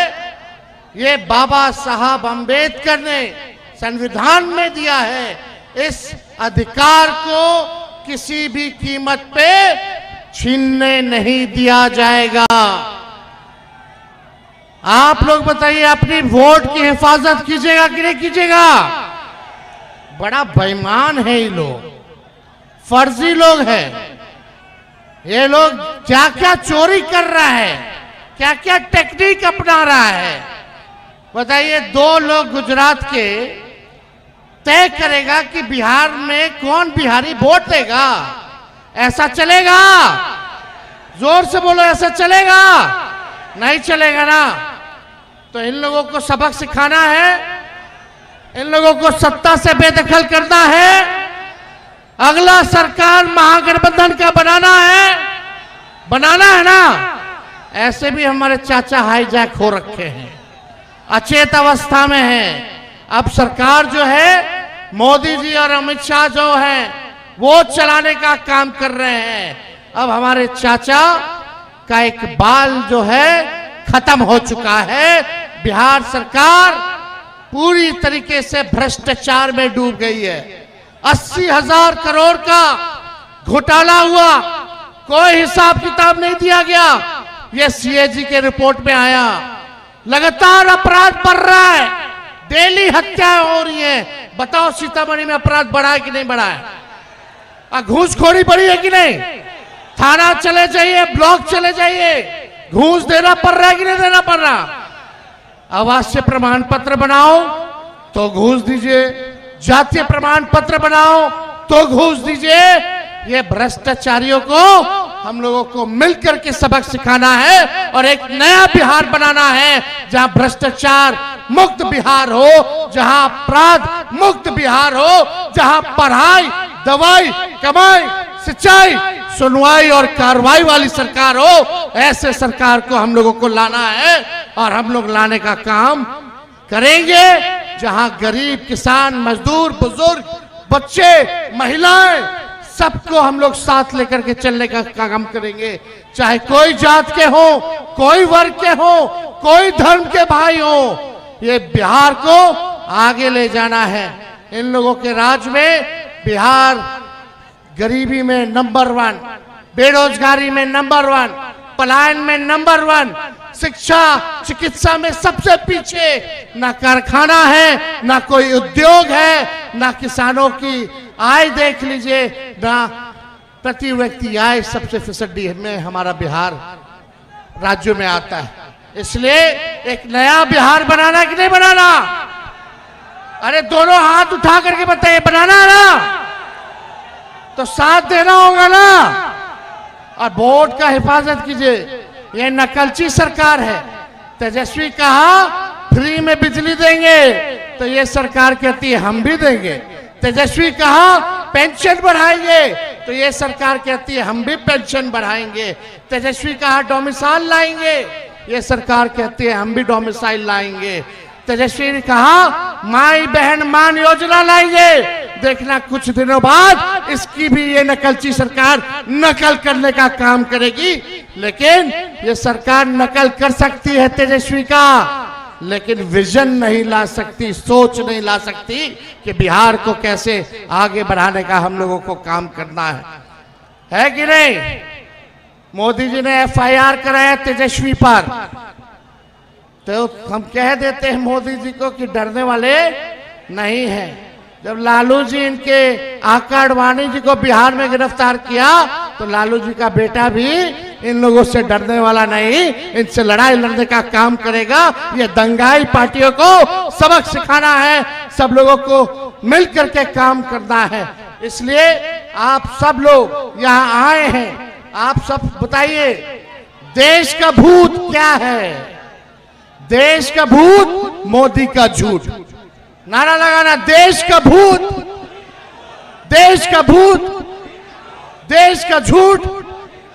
इसलिए आप सब लोग बड़े तादाद में यहाँ आए, आप सब लोगों का दिल से धन्यवाद देते हैं। और हम राहुल गांधी जी को भी धन्यवाद देना चाहते हैं कि आप और हम सब लोगों की लड़ाई, लोकतंत्र और संविधान बचाने की लड़ाई, राहुल जी बिहार की धरती पे आए हैं, सीता मैया की धरती पर आए हैं। आप सब लोगों की तरफ से, पूरी सीतामढ़ी की तरफ से, मिथिला की तरफ से राहुल गांधी जी का हम बिहार की धरती पे स्वागत करते हैं। एक बार जोर से नारा लगाइएगा। क्या है? गली गली में शोर है, लेकिन वोट चोर नहीं, दम नहीं है। जोर से आप लोग सब लोग बोलिएगा। लगना चाहिए सीतामढ़ी की जनता है भाई, है कि नहीं? वोट चोर, वोट चोर, वोट चोर। जय हिंद, जय बिहार। बहुत बहुत धन्यवाद आप सब लोगों का। बहुत बहुत शुक्रिया तेजस्वी जी। वो कहते हैं ना कि मैं अकेला ही चला था जानिबे मंजिल, मगर लोग साथ आते गए और कारवां बनता गया। ये कारवां इंसानियत और मोहब्बत का कारवां है, प्रेम का, अमन का, सामाजिक न्याय और सामाजिक व्यवस्था को बदलने का। मैं बहुत ही आदर के साथ आग्रह करता हूं राहुल गांधी जी को, जननायक राहुल गांधी जी आपके बीच में तशरीफ ला रहे हैं। मैं चाहता हूं कि नारे लगाएं, वोट चोर गद्दी छोड़, हमारी एकता जिंदाबाद। माननीय राहुल गांधी जी, धन्यवाद।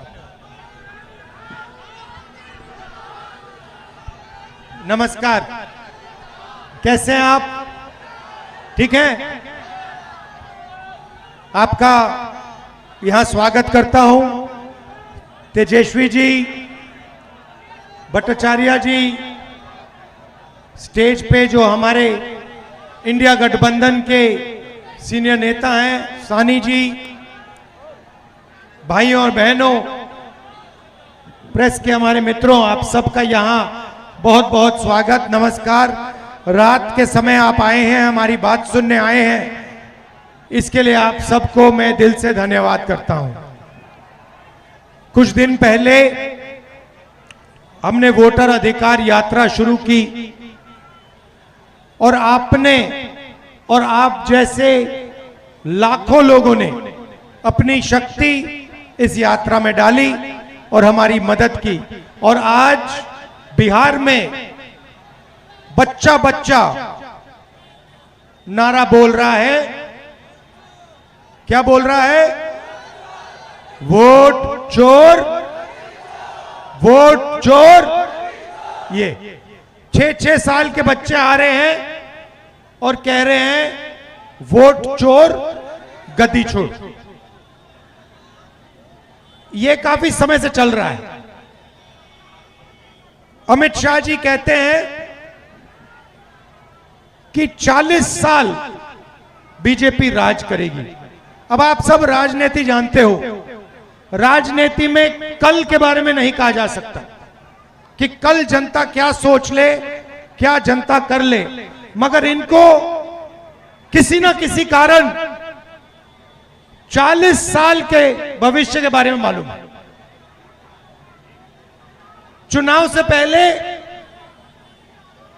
आप तेजस्वी से पूछिए, किसी भी राजनेता से पूछिए, कोई भी चुनाव हो, राजनेता प्रिडिक्ट नहीं कर सकता। आप ये नहीं कह सकते कि कितनी सीटें आपको मिलेंगी। मैं 30-40 साल से चुनाव देख रहा हूं, कभी नहीं कहा जा सकता कि हमें इतनी सीट मिलेगी। मगर बीजेपी के नेता नरेंद्र मोदी प्रेस कॉन्फ्रेंस करते हैं 2019 में और कहते हैं 300 सीट मिलेगी, उतनी आती है। कैसे? क्योंकि ये वोट चोरी कर रहे हैं। भाइयों और बहनों, महाराष्ट्र में चुनाव चोरी किया, हरियाणा में किया, मध्य प्रदेश में किया। पहले हमारे पास सबूत नहीं था, हम जिम्मेदार लोग हैं तो हम बोलते नहीं थे। शक था, सबको शक था, मगर खुलकर हम नहीं बोलते थे।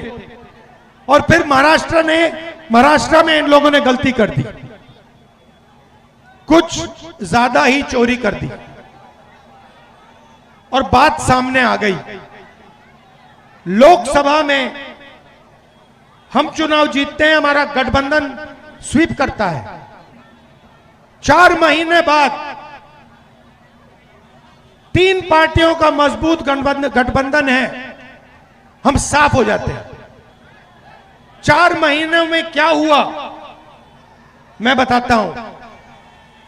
तकरीबन 1 करोड़ नए वोटर, फर्जी वोटर लोकसभा चुनाव के बाद वोटर लिस्ट में आते हैं। हमारा वोट कम नहीं हुआ।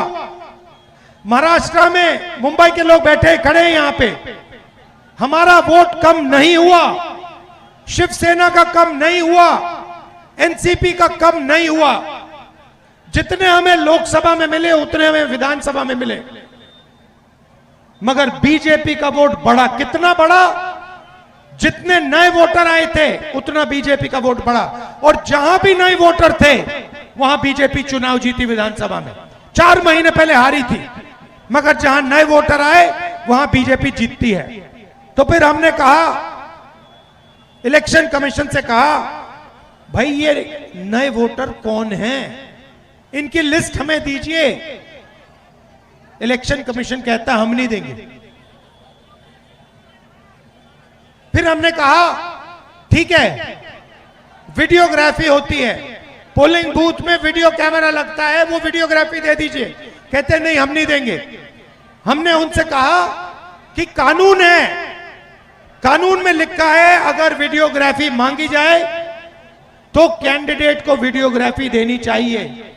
उन्होंने कानून बदल दिया और नया कानून लाए जिसमें 45 दिन में वीडियोग्राफी को रद्द कर दिया जाए। सामने बिना डरे इलेक्शन कमीशन जो भी करना चाहता है करता है। आप जानते हो क्यों? क्योंकि 2023 में नरेंद्र मोदी जी, बीजेपी एक नया कानून लाए, छुप के लोकसभा विधानसभा में पास कर दिया। नया कानून क्या था? नया कानून यह था कि इलेक्शन कमिश्नर पर कोई कार्रवाई नहीं की जा सकती है। किसान पर केस लग जाता है, मजदूर पर केस लग जाता है, मगर हिंदुस्तान के इलेक्शन कमिश्नर पर केस लग नहीं सकता, मना है। क्यों? क्योंकि बीजेपी कानून लाई। क्यों कानून लाई? क्योंकि वोट चोरी हो रहा है। तो फिर हमने बेंगलोर में, सेंट्रल बेंगलोर की सीट है, उसमें हमने गहराई से कार्रवाई शुरू की और हमने अपने लोगों से कहा, देखिए ये कागज की लिस्ट देते हैं, 200-300 किलो की कागज की लिस्ट है 8 फुट ऊंची। हमने अपने लोगों से कहा इसको खोलो, हर फोटो को देखो, हर नाम को देखो और पता लगाओ इसमें कितने फर्जी लोग हैं। भाई और बहनों, 16 घंटे 18 घंटे हर रोज काम किया, 4-5 महीने लगे और महादेवपुरा की सच्चाई निकली। सच्चाई क्या थी? 1 लाख फर्जी वोट, झूठे वोट एक असेंबली में। 7 असेंबली है बेंगलोर सेंट्रल में, 6 हम जीतते हैं, 1 बीजेपी जीतती है। 1 सीट में उनके 1 लाख मार्जिन बनती है। कौन सी मार्जिन? वो जो वोट बढ़ाए गए, फर्जी वोट, और हम सीट लोकसभा हार जाते हैं। भाई और बहनों, ये 1 सीट नहीं है, ये काम इन्होंने लोकसभा में कम से कम 70-80 सीटों में किया है। ये सच्चाई है। और अब क्या कर रहे हैं? महाराष्ट्र में पकड़ लिया, बेंगलोर में पकड़ लिया, हरियाणा में पकड़ लिया, मध्य प्रदेश में चोरी किया। अब इन्होंने क्या किया? बिहार में 65 लाख वोटर के नाम काट दिए। 65 लाख वोटर के नाम काट दिए। क्यों? क्योंकि ये बिहार का चुनाव चोरी करना चाहते हैं। ये संविधान देना मुझे, ये देखिए, ये है संविधान, हिंदुस्तान का संविधान, अंबेडकर जी का संविधान। इसको आप खोलिए, इसमें लिखा है हर नागरिक को 1 वोट मिलेगा, अंबानी के बेटे को 1 वोट मिलेगा, गरीब से गरीब किसान को 1 वोट मिलेगा। कहीं नहीं लिखा है कि किसी को 2 मिलेंगे, किसी को 3 मिलेंगे, किसी को 5 मिलेंगे। मगर महादेवपुर में एक व्यक्ति को 4 वोट मिल रहे हैं। तो इस संविधान पर आक्रमण किया जा रहा है। क्यों? क्योंकि वो नहीं चाहते हैं कि दलित, पिछड़ा वर्ग के लोग, ईबीसी वर्ग के लोग, अल्पसंख्यकों की आवाज सुनाई दे। ये इनकी शुरुआत है। बात ठीक से समझिए। ये पहले आपका वोट छीनेंगे, उसके बाद राशन कार्ड जाएगा, उसके बाद जमीन जाएगी, उसके बाद घर जाएगा, सारा का सारा अदानी अंबानी के हवाले कर देंगे ये लोग। ये हो रहा है। पहले पब्लिक सेक्टर हुआ करता था, गरीबों को उसमें नौकरी मिलती थी। क्या हुआ पब्लिक सेक्टर का? कहां गया? अदानी के पास गया, अंबानी के पास गया। पहले सेना में आप लोग जाते थे, पेंशन मिलती थी, पूरी जिंदगी सेना आपकी रक्षा करती थी। क्या हुआ? अग्निवीर हुआ। किसको फायदा मिला? अदानी को, अंबानी को। और बिहार के युवाओं को क्या हुआ? 4 साल सेना में जाओ, गोली खाओ, और अगर कुछ हो जाए आपको शहीद का दर्जा नहीं मिलेगा। क्यों? क्योंकि आप अग्निवीर हो। ये क्यों किया? अदानी अंबानी की मदद करने के लिए। बिहार में किसी भी युवा से पूछो रोजगार मिलता है या नहीं, पूछो, चलो बताओ, बिहार में रोजगार मिल सकता है? ये देखिए। क्यों? क्योंकि अदानी और अंबानी की पूरी मदद की जा रही है। और अब ये आपकी आवाज को दबाना चाहते हैं, इसीलिए वोट चोरी हो रही है। और ये भैया हम सेंट परसेंट आपको दिखाएंगे आने वाले समय में कि नरेंद्र मोदी, अमित शाह और चीफ इलेक्शन कमिश्नर वोट चोरी कर रहे हैं। मैं आपको बता रहा हूं, जो हमने प्रेस कॉन्फ्रेंस किया, जो आपने महादेवपुरा के बारे में देखा, वो हम आपको अगले 6 महीने में एक जगह नहीं अनेक जगह दिखाएंगे कि इन्होंने लोकसभा में, विधानसभा में चोरी का मॉडल बना रखा है। उसको पहले इन्होंने गुजरात मॉडल नाम दिया था। वो अर्थव्यवस्था का मॉडल नहीं था, वो चोरी का मॉडल था, वोट चोरी का मॉडल था। उन्होंने उसको पूरे देश में फैला दिया है। इसलिए हमने ये यात्रा की, वोटर अधिकार यात्रा, और इसने बिहार के हर व्यक्ति को बता दिया है, समझा दिया है कि बिहार में वोट चोरी करने की कोशिश हो रही है। और अब बच्चा बच्चा, बिहार का बच्चा बच्चा वोट चोरी नहीं होने देगा। आप वोट चोरी होने दोगे? आप खड़े हो जाओगे? आप नरेंद्र मोदी अमित शाह को वोट चोरी करने दोगे? सवाल नहीं उठता, क्योंकि क्रांति बिहार में शुरू होती है। ये अब बिहार से पूरे देश में फैलेगा। आप देखना, चंपारण में आपने रास्ता दिखाया था, अब आप देश को यहां से दिखाओगे राजनीति कैसे होती है, वोट चोरी कैसे बंद होती है। बिहार दिखाएगा, बिहार के युवा दिखाएंगे नरेंद्र मोदी को। हाँ जी, और आपने पता नहीं सुना या नहीं, देखिए प्रधानमंत्री कहते हैं 56 इंच की छाती है। सुना आपने? आपने सुना डोनाल्ड ट्रंप क्या कह रहा है? डोनाल्ड ट्रंप ने कहा ऑपरेशन सिंदूर चल रहा था, है हमारी सेना पाकिस्तान की सेना से लड़ रही थी। डोनाल्ड ट्रंप कहता है मैंने फोन उठाया और मैंने नरेंद्र मोदी को फोन किया और मैंने उसे कहा कि 24 घंटे में युद्ध को बंद करो।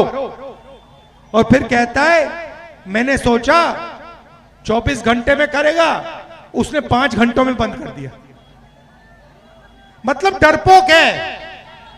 मैंने नरेंद्र मोदी को लोकसभा में बोला अगर दम है तो बोलो कि डोनाल्ड ट्रंप झूठ बोल रहा है, बोलो।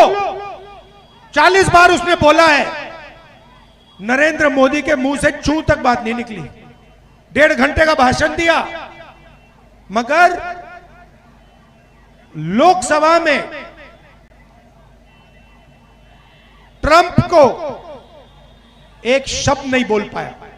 कैसा प्रधानमंत्री है, कैसा आदमी है जो कहता है, देश से कहता है 56 इंच की छाती है, मगर डोनाल्ड ट्रंप का एक फोन लगता है और पूरी की पूरी हवा निकल जाती है प्रधानमंत्री की। ये सच्चाई है।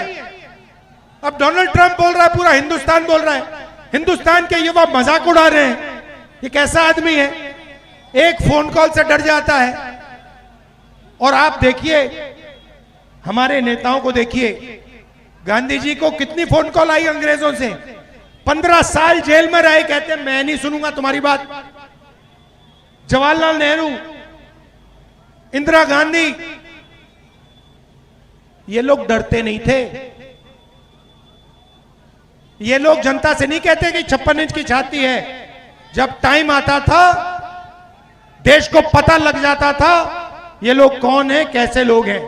गांधी जी ने 15 साल जेल में काटे, सॉलिटरी कन्फाइनमेंट में। सुपर पावर था उस टाइम, ब्रिटिश राज सुपर पावर था, नहीं डरे उनसे। नरेंद्र मोदी जी, अब तो मैं मिला हूं, मीटिंग हुई मेरी 2-3 बार, तो मैं तो समझ जाता हूं बात, कितना दम है आदमी में। कुछ नहीं भैया, मैं बता रहा हूं आपको, कुछ एक तरफ मैं बता रहा हूं कुछ नहीं है, बस अंबानी जी का पैसा है, अदानी जी का पैसा है, थोड़ी सी मदद हमारे मीडिया वाले कर देते हैं, थोड़ी सी करते हैं, हमारी मदद नहीं करते हैं कभी। आपने देखा, देखो अभी यहां पे लाखों लोगों की यात्रा है। अंबानी जी की शादी इन्होंने 10 दिन दिखाई, ये यात्रा 15 मिनट नहीं दिखाएंगे। क्यों? क्योंकि ये जनता की आवाज है। जनता की आवाज आप मीडिया में नहीं देख सकते। जनता की आवाज देखनी है तो सड़कों पे आओ, बिहार की सड़क पे आओ, फिर जनता की आवाज सुनाई देगी। तो ये मैं आपसे कहना चाह रहा था, वोट चोर कौन करता है, क्यों करता है?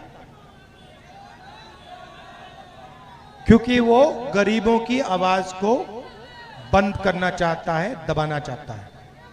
वो अंबानी जी और अदानी जी के लिए काम करते हैं, और उनकी जो सच्चाई है, जैसे हमने माधवापुरा में दिखाई, उनकी सच्चाई अगले 6 महीने में हर हिंदुस्तानी को पता लग जाएगी। एक को नहीं छोड़ेंगे, सारे के सारे हिंदुस्तानी को पता लग जाएगा नरेंद्र मोदी जी ने वोट चोरी कैसे किया, कब किया, किससे किया।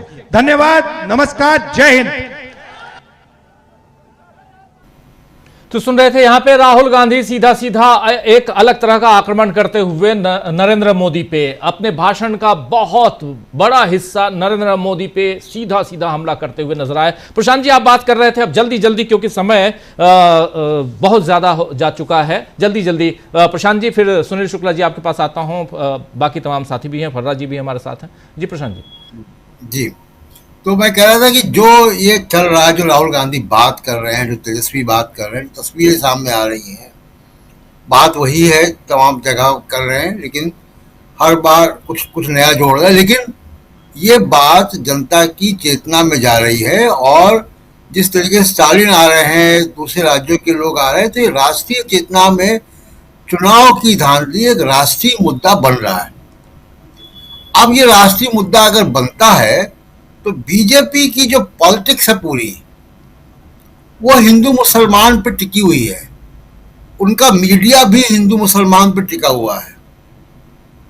तो ये बीजेपी के लिए चिंता की बात होगी आगे जाके, एक बात। दूसरी बात कि जो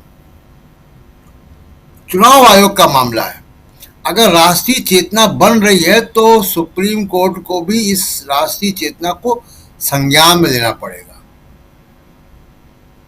बड़े अफसोस की बात है कि चुनाव आयोग की कोई जवाबदेही नहीं है। भारत के संविधान का बेसिस स्ट्रक्चर यही है कि चेक्स एंड बैलेंसेस, संसद के ऊपर भी चेक्स एंड बैलेंसेस है। संसद का पास किया हुआ कानून सुप्रीम कोर्ट रोक सकता है, निरस्त कर सकता है। सुप्रीम कोर्ट कुछ करेगा तो उसके लिए संसद कानून बना सकती है, कई बार ऐसा हुआ भी है। तो हमारे देश में संविधान में चेक्स एंड बैलेंसेस हैं। चुनाव आयोग के ऊपर कौन सा चेक्स एंड बैलेंस है? चुनाव आयोग एक निरंकुश दफ्तर बन गया है, जिसके ऊपर कोई किसी प्रकार की जवाबदेही नहीं है, जबकि उसकी जवाबदेही पॉलिटिकल पार्टीज को होनी चाहिए, देश के मतदाताओं को होनी चाहिए। 65 लाख लोगों का नाम काट दिया उसने, और उस पर सुप्रीम कोर्ट जो है उसको बहुत ढील दे रहा है। इसी सुप्रीम कोर्ट ने इस चुनाव आयोग को मल्टी मेंबर बनाया है। टीएन सेशन जैसा आदमी चिल्लाता रह गया, सुप्रीम कोर्ट ने एक नहीं सुनी, मल्टी मेंबर बना दिया इस चुनाव आयोग को। जो आज चुनाव आयोग हम देख रहे हैं, जो हमने देखा चुनाव आयोग को परफॉर्म करते हुए, बेसिकली ये चुनाव आयोग, निष्पक्ष चुनाव आयोग, मजबूत चुनाव आयोग सुप्रीम कोर्ट का बनाया हुआ है। और आज वही सुप्रीम कोर्ट इस चुनाव को बेलगाम जो है वो इजाजत दे रहा है कि जो मर्जी आए वो करो। 65 लाख लोगों का नाम कट गया, अभी तक उस पर कोई खास कार्रवाई नहीं हुई। लेकिन अगर ये राष्ट्रीय चेतना बन रही है तो इसको सुप्रीम कोर्ट या बाकी संवैधानिक संस्थाओं को भी इसका संज्ञान लेना पड़ेगा। और ये एक लॉन्ग टर्म जो है मुद्दा देश में बन जाएगा। और अगर ये लॉन्ग टर्म मुद्दा बनता है, बड़ा मुद्दा बनता है राष्ट्रव्यापी, तो ये तमाम सारे जो बीजेपी के मुद्दे हैं जो विरोधी मीडिया के जरिए आते हैं, वो जो है वो उसको अब पहली बार जो है उसको उसके खिलाफ एक बड़ी लकीर खींच सकती है। जी राजीव जी बिल्कुल बिल्कुल। जरा सुनील शुक्ला जी के पास जल्दी से आते हैं। सुनील जी, अभी आप भाषण सुन रहे थे राहुल गांधी का भाषण। जैसे जैसे ये यात्रा आगे बढ़ रही है उसमें बहुत सारी बातें जुड़ भी रही हैं और बहुत सारी बातें जोड़ने के लिए डोनाल्ड ट्रंप साहब तो हैं ही, दे देते हैं मसाला, और फंसे हुए हैं यहाँ मोदी जी। आज का आक्रमण नरेंद्र मोदी पर राहुल गांधी का कितनी दूर तक जाते हुए आप देखते हैं? धन्यवाद राजीव जी। अगर आपके आक्रमण तथ्यों पर आधारित होते हैं तो उसका असर बहुत दूरगामी होता है। आप जब नैरेटिव बनाकर कोई बात करना चाहते हैं तो वह उसके दीर्घकालिक असर नहीं होते। राहुल गांधी ने जो सवाल उठाया आज अपने के भाषण में, उन सभी भाषणों को उन्होंने तथ्यपरक तरीके से कहा। उन्होंने महाराष्ट्र का उदाहरण दिया कि लोकसभा के चुनाव में गठबंधन चुनाव जीता, विधानसभा के चुनाव में जितने वोट लोकसभा में इस गठबंधन को मिला था, गठबंधन के 10 सदस्यों दलों को मिला था, उतने ही वोट मिले। लेकिन भारतीय जनता पार्टी के वोट बढ़ गए और उतने ही वोट बढ़े जितने वोट बढ़ाए गए थे। ये सबके समझ बात आ रही है जी। अगर यह बात तथ्यों से अलग होती तो लोगों की गले नहीं उतरती।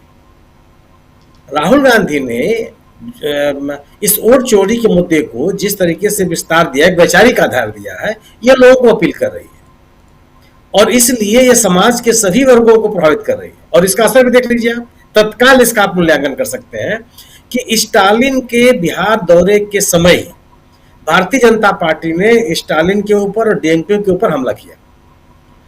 तमिलनाडु के पूर्व अध्यक्ष प्रदेश के बीजेपी के, उन्होंने बड़ी उनके पुराने वीडियो शेयर किए और स्टालिन के पुत्र उदयनिधि स्टालिन के भी कुछ वक्तव्य शेयर किए जिसमें उन्होंने सनातन के खिलाफ कोई बात कही थी।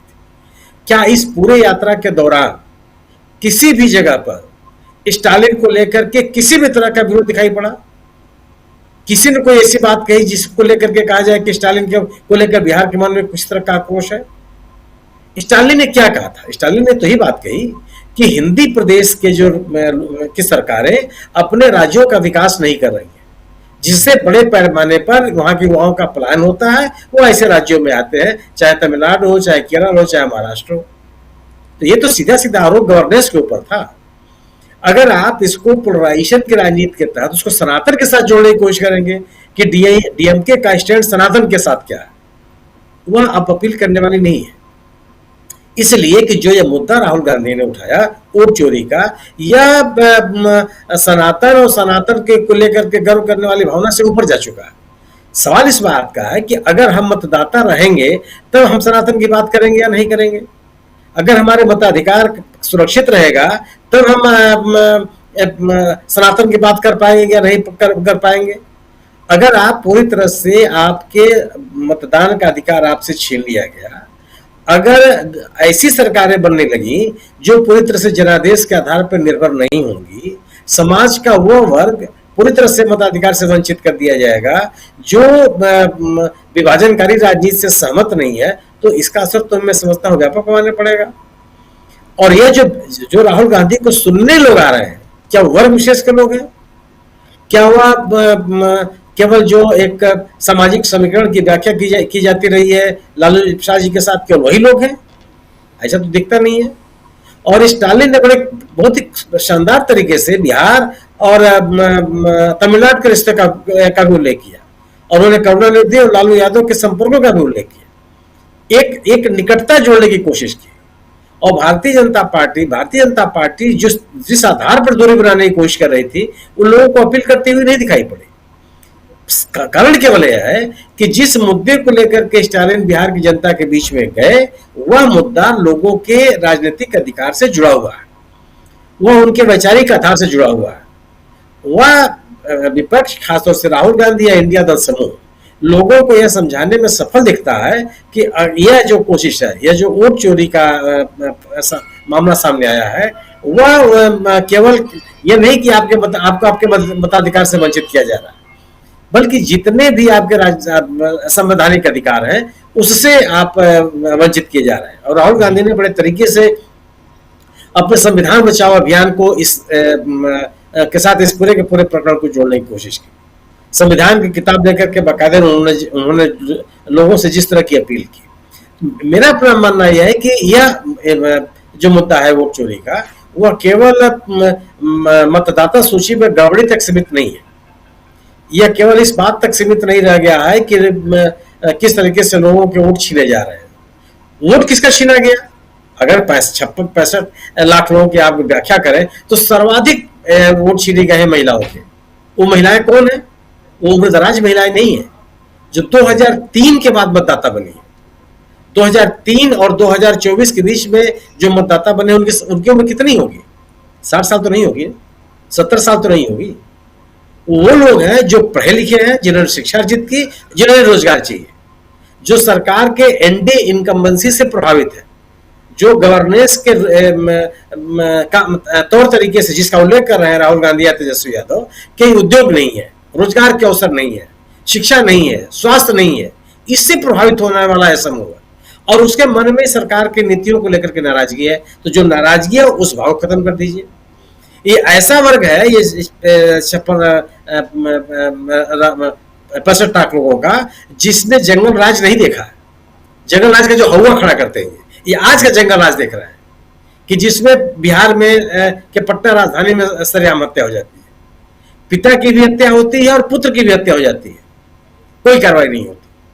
वह ये देख रहे हैं कि किस तरीके से पेपर लीक हो रहा है, वह ये देख रहे हैं कि किस तरीके से शिक्षा की स्थिति पूरे राज्य में ध्वस्त होती चली जा रही है, लोगों के स्वास्थ्य को लेकर के निजीकरण का बढ़ावा दिया जा रहा है, उद्योग कहीं है नहीं। तो महिलाओं के नाम पर ये महिलाएं हैं जिनको आपने वोट काट दिया।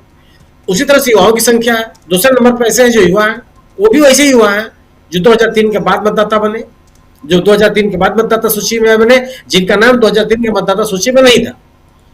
तो एक सलीके से जिन लोगों का आपने नाम मतदाता सूची से बाहर किया और मतदाता सूची को अद्यतन करने या रिवीजन के नाम पर जो तथ्य सामने अभी भी आ रहे हैं, सर्वोच्च न्यायालय के निर्देश के बावजूद, अगर सर्वोच्च न्यायालय के निर्देश के बावजूद भी एक मिस इन्फॉर्मेशन लोगों के बीच में फैलाई जा रही है और अभी तक बीएलओ के पास कोई लिखित आदेश नहीं है कि आप आधार कार्ड लेकर के लोगों के आवेदन पत्र जमा करें, तो किस तरह के मतदाता सूचियां बना रहे हैं। अगर ये बात आ रही है कि पटना सहित अनेक जिलों में ऐसे विधानसभा क्षेत्र हैं जिसमें उतने ही मतदाताओं के नाम, उतने मतदाताओं की संख्या कम कर दी गई जिससे हार जीत का अंतर पूरी तरह से समाप्त हो जाए, और जहां पिछले चुनाव में एनडीए के उम्मीदवार चुनाव जीते हैं, किस बात का संकेत है? अगर विभिन्न विधानसभा क्षेत्रों में, विभिन्न जिलों में यह बात कही जा रही है कि एक एक पते पर 200, 300 और 150, 70-80 लोगों के नाम है, तो किस तरह के मतदाता सूचियां बना रहे हैं? आपने दावा तो ही किया था कि जो मतदाता सूची की गड़बड़ियां हैं उनको हटाएंगे। परसेप्शन जो भारतीय जनता पार्टी ने बनाया, जिससे ये लग रहा था कि एसआईआर को लेकर के विरोध की जो राजनीति है वो सफल नहीं होने पाएगी, जब इन्होंने पूरे के पूरे इस अभियान को घुसपैठियों के नाम पर स्थापित करने की कोशिश की। लेकिन जब जैसे जैसे ये प्रक्रिया चली, उसमें घुसपैठियों कोई सामने आया ही नहीं। उसमें वो लोग प्रभावित हुए जो बिहार के नियमित नागरिक हैं, जो बिहार में पले बड़े हैं, जो बिहार में पैदा हुए, और समाज का वंचित वर्ग है, समाज का पिछड़ा वर्ग है, अल्पसंख्यक समुदाय के लोग हैं और अन्य समुदायों के लोग हैं जिनके सामने रोजी रोजगार का सवाल है और वो सरकार से संतुष्ट है। तो इस पृष्ठभूमि में राहुल गांधी या इंडिया दल समूह ने जो सवाल पैदा किया है, मेरा अपना मानना यह है कि इसका असर दूर तक है। इसलिए दूर तक है कि केवल मतदाता सूची में नाम रहने या न रहने का सवाल नहीं है, वो सवाल इस बात का है कि हम बेनाम चेहरे बन के बिहार में रह जाएंगे या मेरी भी एक पहचान बची रहेगी। जी बिल्कुल बिल्कुल बिल्कुल। जल्दी से फर्राज शाकिब जी, आपकी आवाज अब मैं उम्मीद करता हूँ कि ठीक आ रही होगी। जी आ रही, आवाज आ रही है? जी बिल्कुल बिल्कुल। शाकिब जी चलिए जी, पूछ रहा था कि क्या इसका असर जन जन तक हो रहा है या बस चल रही यात्रा अपनी डफली अपना राग? मैंने तो आपको बताया राजीव भाई, मेरे कि ऐसा असर हो रहा है कि अब मंत्री धोती संभाल के इनके भागते फिर रहे हैं। आप जो कह रहे हैं कि परसों वाली बात है, ये साल दूसरा था, वो साल दूसरा है। वो तो परसों वाली घटना थी जब मंगल पांडे खदेड़े गए थे, आज श्रवण जी खदेड़े गए हैं, और वो भी गृह क्षेत्र नालंदा में जो नीतीश जी का गृह क्षेत्र है, वहां लोगों ने दौड़ा लिया इनको। 3 किलोमीटर तक ये दौड़े हैं, धोती वोती संभाल के 3 गाड़ी बदल के भागे हैं, छुप छुप करके। इनका ये हाल हो गया है। और दरभंगा के कुशेश्वर स्थान में एक मंत्री महोदय ने कह दिया कि आपका वोट नहीं चाहिए हमको, जब लोगों ने पूछा कि आप सड़क क्यों नहीं बनवा रहे हैं। और उसके बाद मंत्री महोदय इतने बावले हो गए कि उन्होंने डीएसपी साहब से कह दिया कि सबको चिन्हित करके सबके नाम पर एफआईआर दर्ज कीजिए। ये फ्रस्ट्रेशन लेवल है, मैं आपको मंत्रियों की फ्रस्ट्रेशन लेवल बता रहा हूं कि ये वहां तक जाकर के, और इनके पास कुछ भी नहीं है। अभी सुनील शुक्ला सर कह रहे थे स्टालिन के आने के बाद, स्टालिन जब आए तो उन्होंने कहा संविधान विरोधी है, सनातन विरोधी है। कल प्रियंका गांधी आई तो उन्होंने हवा उड़ाया कि प्रियंका गांधी उस मंच पर मौजूद थी जहां पंजाब के मुख्यमंत्री चरणजीत सिंह चन्नी बिहारियों को गाली दे रहे थे। फिर वो कल रेवंत रेड्डी आए तो उन्होंने कहा कि जो है इन्होंने बिहार के डीएनए को मजदूरी बताया था। मतलब इनके पास, और उसके बाद उससे भी हास्यास्पद आपको लगेगा कि जब पूर्णिया में राहुल गांधी जी ने बुलेट चलाई थी तो उनके पीछे राजेश राम जी बैठे हुए थे, उन्होंने हेलमेट नहीं लगाया था। तो ये जदयू का मुख्य प्रवक्ता है नीरज कुमार, उन्होंने कहा कि जो है राहुल गांधी यातायात नियमों का उल्लंघन कर रहे हैं। राजेश राम ने हेलमेट नहीं लगाया था और राहुल गांधी ने ड्राइविंग लाइसेंस गले में नहीं टांगी थी। मैंने कहा कि भाई तुम बता दो कि दुनिया में कौन ऐसा आदमी है, मतलब भारत में कौन ऐसा आदमी है जो कार ड्राइव करता है या बाइक ड्राइव करता है तो अपना ड्राइविंग लाइसेंस गले में टांग के चलता है। मतलब क्या प्रधानमंत्री मोदी जी जिस रेंज रोवर पे चलते हैं उनका ड्राइवर अपना ड्राइविंग लाइसेंस गले में टांग के चलता है क्या? अगर वो फोटो दिखा दे नीरज जी तो मैं मान जाऊं। असल में इनके पास, इनको कुछ सूझ नहीं रहा है। इनको इसलिए भी नहीं सूझ रहा है राजीव भाई कि इन्होंने ये सोचा था कि एसआईआर को घुसपैठिया बोल के हम लेजिटिमाइज कर लेंगे बिहार की सोसाइटी में, लेकिन मसला हो गया, वो बैकफायर कर गया। मैं आपको एक वीडियो अभी मेरे पास नहीं है, अगर होगी तो मैं भेजूंगा, आप उसको कल वाले न्यूज पॉइंट में चलाइएगा। सीतामढ़ी जहां कल यात्रा पहुंचने वाली है राहुल गांधी जी की, मतलब आज रात में पहुंच गई है सीतामढ़ी, कल जब वहां से निकलेगी, सीतामढ़ी के जदयू के प्रखंड अध्यक्षों की एक बैठक हुई अभी 2-3 दिन पहले की मैं आपको बात बता रहा हूं। और उसमें एक प्रखंड अध्यक्ष जो है वो बाजपट्टी विधानसभा है वहां पर उसके एक प्रखंड अध्यक्ष ने कहा कि भाई ये 26-27 हजार वोट कटा है और उसमें से 18-19 हजार जदयू का वोट है, वो कट गया है। मतलब ये जदयू के लोगों ने भी मान लिया है इस बात को कि हम ये एसआईआर उनको बैकफायर कर गया। अभी सुनील शुक्ला सर कह रहे थे ना कि महिलाओं का की बहुत बड़ी संख्या में वोट कटा है, तो ये महिलाएं जो है आमतौर पर नीतीश जी की वोटर मानी जाती है, वो अपने घर के पुरुषों से छुप के जाके नीतीश को वोट देती है। शराबबंदी की वजह से, दहेजबंदी की वजह से, बहुत सारी चीजें ऐसे हैं जो महिला वोटर्स पर नीतीश जी की पकड़ मानी जाती थी। तो पुरुष भले ही जाकर के महागठबंधन को वोट देते, लेकिन महिलाएं खामोशी से जाके तीर छाप पे बटन दबा के चली जाती हैं। उनका वोट बड़ी संख्या में काटा गया है। और जो यंगस्टर्स है जिसने वो कथित सो कॉल्ड जंगल राज नहीं देखा है, उसको बड़ी संख्या में निशाना बनाया गया। तो ये तमाम चीजें हैं। मैं आपको बस 2 मिनट में आपका लेना चाहता हूं। कल प्रियंका गांधी जिस रास्ते से गुजर रही थी, मतलब वह सुपौल में उन्होंने ज्वाइन किया, सुपौल के बाद वो फुलपरास पहुंची, उसके बाद झंझारपुर, उसके बाद मधुबनी, ये 4 विधानसभा सीटें जो हैं, इसकी जरा से डेमोग्राफी में 2 मिनट में डीबी लाइव के दर्शकों को बता देता हूं। देखिए फुलपरास वो सीट है राजीव भाई जहां से कर्पूरी ठाकुर चुनाव जीते हैं। फुलपरास कर्पूरी ठाकुर की सीट रही है, वो अति पिछड़ा डोमिनेंट सीट है। और वहां जिस तरह की भीड़ हुई है राहुल गांधी की यात्रा में, नीतीश कुमार जी को लग रहा है कि ये जो यात्रा है ये उनकी पूरी की पूरी राजनीतिक पृष्ठभूमि की जमीन उखाड़ के रख देगी। आपको मैं बता रहा हूं। और उसके बाद झंझारपुर जगन्नाथ मिश्रा जी का क्षेत्र रहा, उनके बेटे हैं अभी नीतीश मिश्रा, वो वहां से जीतते हैं, वहां उतनी भीड़ मिली। मधुबनी में एक समीर महासेठ, बस इन 4 सीटों में एक आरजेडी के खाते में है, बाकी 3 जो है एनडीए के खाते में है। और अगर मैं आपको टोटल की बात कर दूं, दरभंगा में 10 विधानसभा की सीटें हैं जहां राहुल गांधी आज है, 10 में से 9 सीटें एनडीए के पास है। सीतामढ़ी में 8 सीटें हैं, 8 में से 6 एनडीए के पास है। मधुबनी में 10 सीटें हैं, 10 में से 8 एनडीए के पास। और मुजफ्फरपुर में 11 सीटें हैं, 11 में से 6 एनडीए के पास है। मतलब एक बड़ा बेल्ट है एनडीए का उस इलाके में। और उस इलाके में जो यात्रा गुजरी है और जिस तरह का रिस्पांस मिला है, आज राहुल गांधी जी ने प्रियंका गांधी जी को जो बुलेट पर बैठा करके सड़क नापा है। मैंने मुजफ्फरपुर में मेरा रूहानी रिश्ता है, मतलब हमारी अहलिया मुजफ्फरपुर से है, तो मैंने अपने लोगों को वहां फोन किया जो मेरे रिश्तेदार हैं। उन्होंने कहा कि जनता के बीच में यह मैसेज गया है कि राहुल गांधी हमारे बीच के एक आदमी, एक ऐसा भाई है जो अपनी बहन को पीछे बाइक पर बिठा करके कॉलेज छोड़ने जाता है, एक ऐसा पिता है जो अपनी बच्ची को पीछे बाइक पर बिठा करके उसी सड़क पे बुलेट चला के वो जाके स्कूल पहुंचाता है। वो बीच से जो कनेक्ट करने की चीज। और एक और बात मैं आपको बता देता हूं, जब पूर्णिया में राहुल गांधी बुलेट चला रहे थे, शायद पता नहीं आप लोगों को मालूम है कि नहीं मालूम है, एक अपना ढाबा करके एक सड़क के किनारे एक स्ट्रीट फूड का एक ढाबा है, अपना ढाबा। राहुल गांधी वहां रुक जाते हैं, राहुल गांधी वहां जाकर के मैगी खाते हैं, चाय पीते हैं, पानी की एक बोतल लेते हैं, ढाबे वाले से पूछते हैं बिल कितना हुआ है। पहले तो ढाबे वाला तैयार नहीं होता है बिल लेने के लिए, उसके बाद वो बहुत इंसिस्ट करते हैं, उन्होंने कहा नहीं बिल तो हम देंगे, तो वो कहता है 100 रुपया। राहुल गांधी को हैरत होती है कि हमने मैगी खाई, पानी का बोतल लिया, चाय पी, उसके बाद भी बिल 100 रुपए। उन्होंने उससे सवाल किया कि तुम 100 रुपए में इतनी महंगाई के दौर में तुम इतनी सारी चीजें 100 रुपए में कैसे दे रहे हो, स्टाफ को कितना सैलरी देते हो, दुकान तुम्हारी अपनी है या नहीं है, इसकी टोटल कॉस्टिंग कितनी है। और उन्होंने 1000 रुपया उस रेस्टोरेंट वाले को, उस ढाबे वाले को 1000 रुपया पे किया। आप यकीन मानिए जितनी पब्लिसिटी वो जिंदगी में नहीं कर पाता अपने ढाबे की, वो उस राहुल गांधी के एक कप चाय पीने से उस इलाके में उसके ढाबे की इतनी पब्लिसिटी हो चुकी है कि अब उस रास्ते से जो भी गुजर रहा है वो कम से कम एक कप चाय पीने उस ढाबे पर बैठ के जा रहा है। आप अंदाजा लगाइए कि राहुल गांधी जी कहां कहां क्या क्या करते चले जा रहे हैं।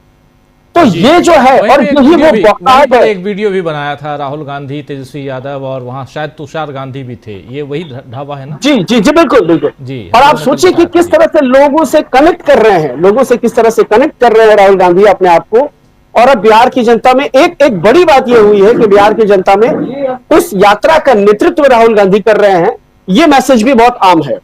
तेजस्वी यादव सीएम के फेस हैं, नो डाउट, मतलब कहीं कोई इसमें कोई शक शुबा की गुंजाइश नहीं है, कोई विवाद नहीं है।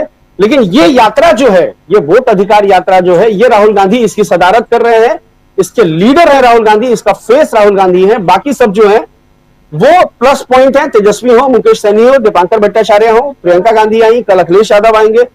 और कल देखना सबसे ज्यादा दिलचस्प होगा राजीव भाई, जब कल सीतामढ़ी में राहुल गांधी, मतलब आज सीतामढ़ी पहुंच गए, कल जब वो सीतामढ़ी निकलेंगे, क्योंकि अभी सीतामढ़ी में इसी महीने अमित शाह आकर के गए हैं और उन्होंने वहां घुसपैठिए का मुद्दा बहुत जोर शोर से उठाया था। तो कल आप देखेंगे कि क्या रिस्पॉन्स मिलता है राहुल गांधी की इस यात्रा को। क्योंकि देखिए, घुसपैठिया ये लोग बार बार बोल रहे हैं, लेकिन हर पंचायत में 200, 250, 500 की संख्या में जो वोट कटे हैं वो लोगों के कटे हैं। अरे आपके वोट कटे, मुझे पता है कि मेरे पंचायत में राजीव रंजन श्रीवास्तव रहते हैं, मेरे पंचायत में सुनील शुक्ला रहते हैं, मेरे पंचायत में प्रशांत टंडन रहते हैं, उनके परिवार के वोट कटे हैं। भाई मैं तो, वो मेरे लिए वो घुसपैठिए नहीं है। जब लोग मालूम कर रहे हैं वोट किसका कटा है, सुबोध मंडल का वोट किसका कटा है, पंकज तांती का वोट किसका कटा है, मोहम्मद गुफरान का, घुसपैठिया कहां है? लोगों को ढूंढने से एक घुसपैठिया नहीं मिल रहा है, वो तो वही मिल रहा है जो उसके साथ रात दिन का उसका उठना बैठना है। वो चाय की टपरियों पर बैठ के उसके साथ चाय पीता है। वो चीजें जो है वो चल रही, वो सोसाइटी के अंदर में ये चीजें जा चुकी हैं, एकदम अंदर तक पेनिट्रेट हो चुकी है कि ये घुसपैठिए का मुद्दा सिर्फ और सिर्फ उनके मताधिकार की डकैती करने का मुद्दा है। और जो गांव की भाषा है, जो ठेठ बिहार की भाषा है, एक लाइन में मैं आपको बता देता हूं, लोगों के अंदर यह मानना है कि हेर हमर वोटे कट जाते तो हमारे राशन मिलता है, ना आधार कार्ड मिलता है, ना हमारे इलाज होता है, ना हमारे आयुष्मान कार्ड के फायदा मिलता है, ना हमारे बेटवा के कहीं कोनो स्कूल में एडमिशन होता है। ये चीज, ये एक लाइन जो है ना, वोट, आप जो कह रहे थे अभी कि वोट का मताधिकार छीन जाने का मतलब है आपकी अपनी आइडेंटिटी का खत्म हो जाना। वो चीजें इन तमाम चीजों से कहीं बहुत ऊपर हावी हो चुकी हैं जनता के अंदर, जनता के बीच में। और खास के वो गरीब मार्जिनलाइज कम्युनिटी की जो, जिसको हम बोलते हैं, जो डिप्राइव्ड क्लास है, जो हाशिए पर बैठा हुआ समाज है, हाशिए पर रहने वाला समाज है, उसके बीच ये मैसेज जा चुका है।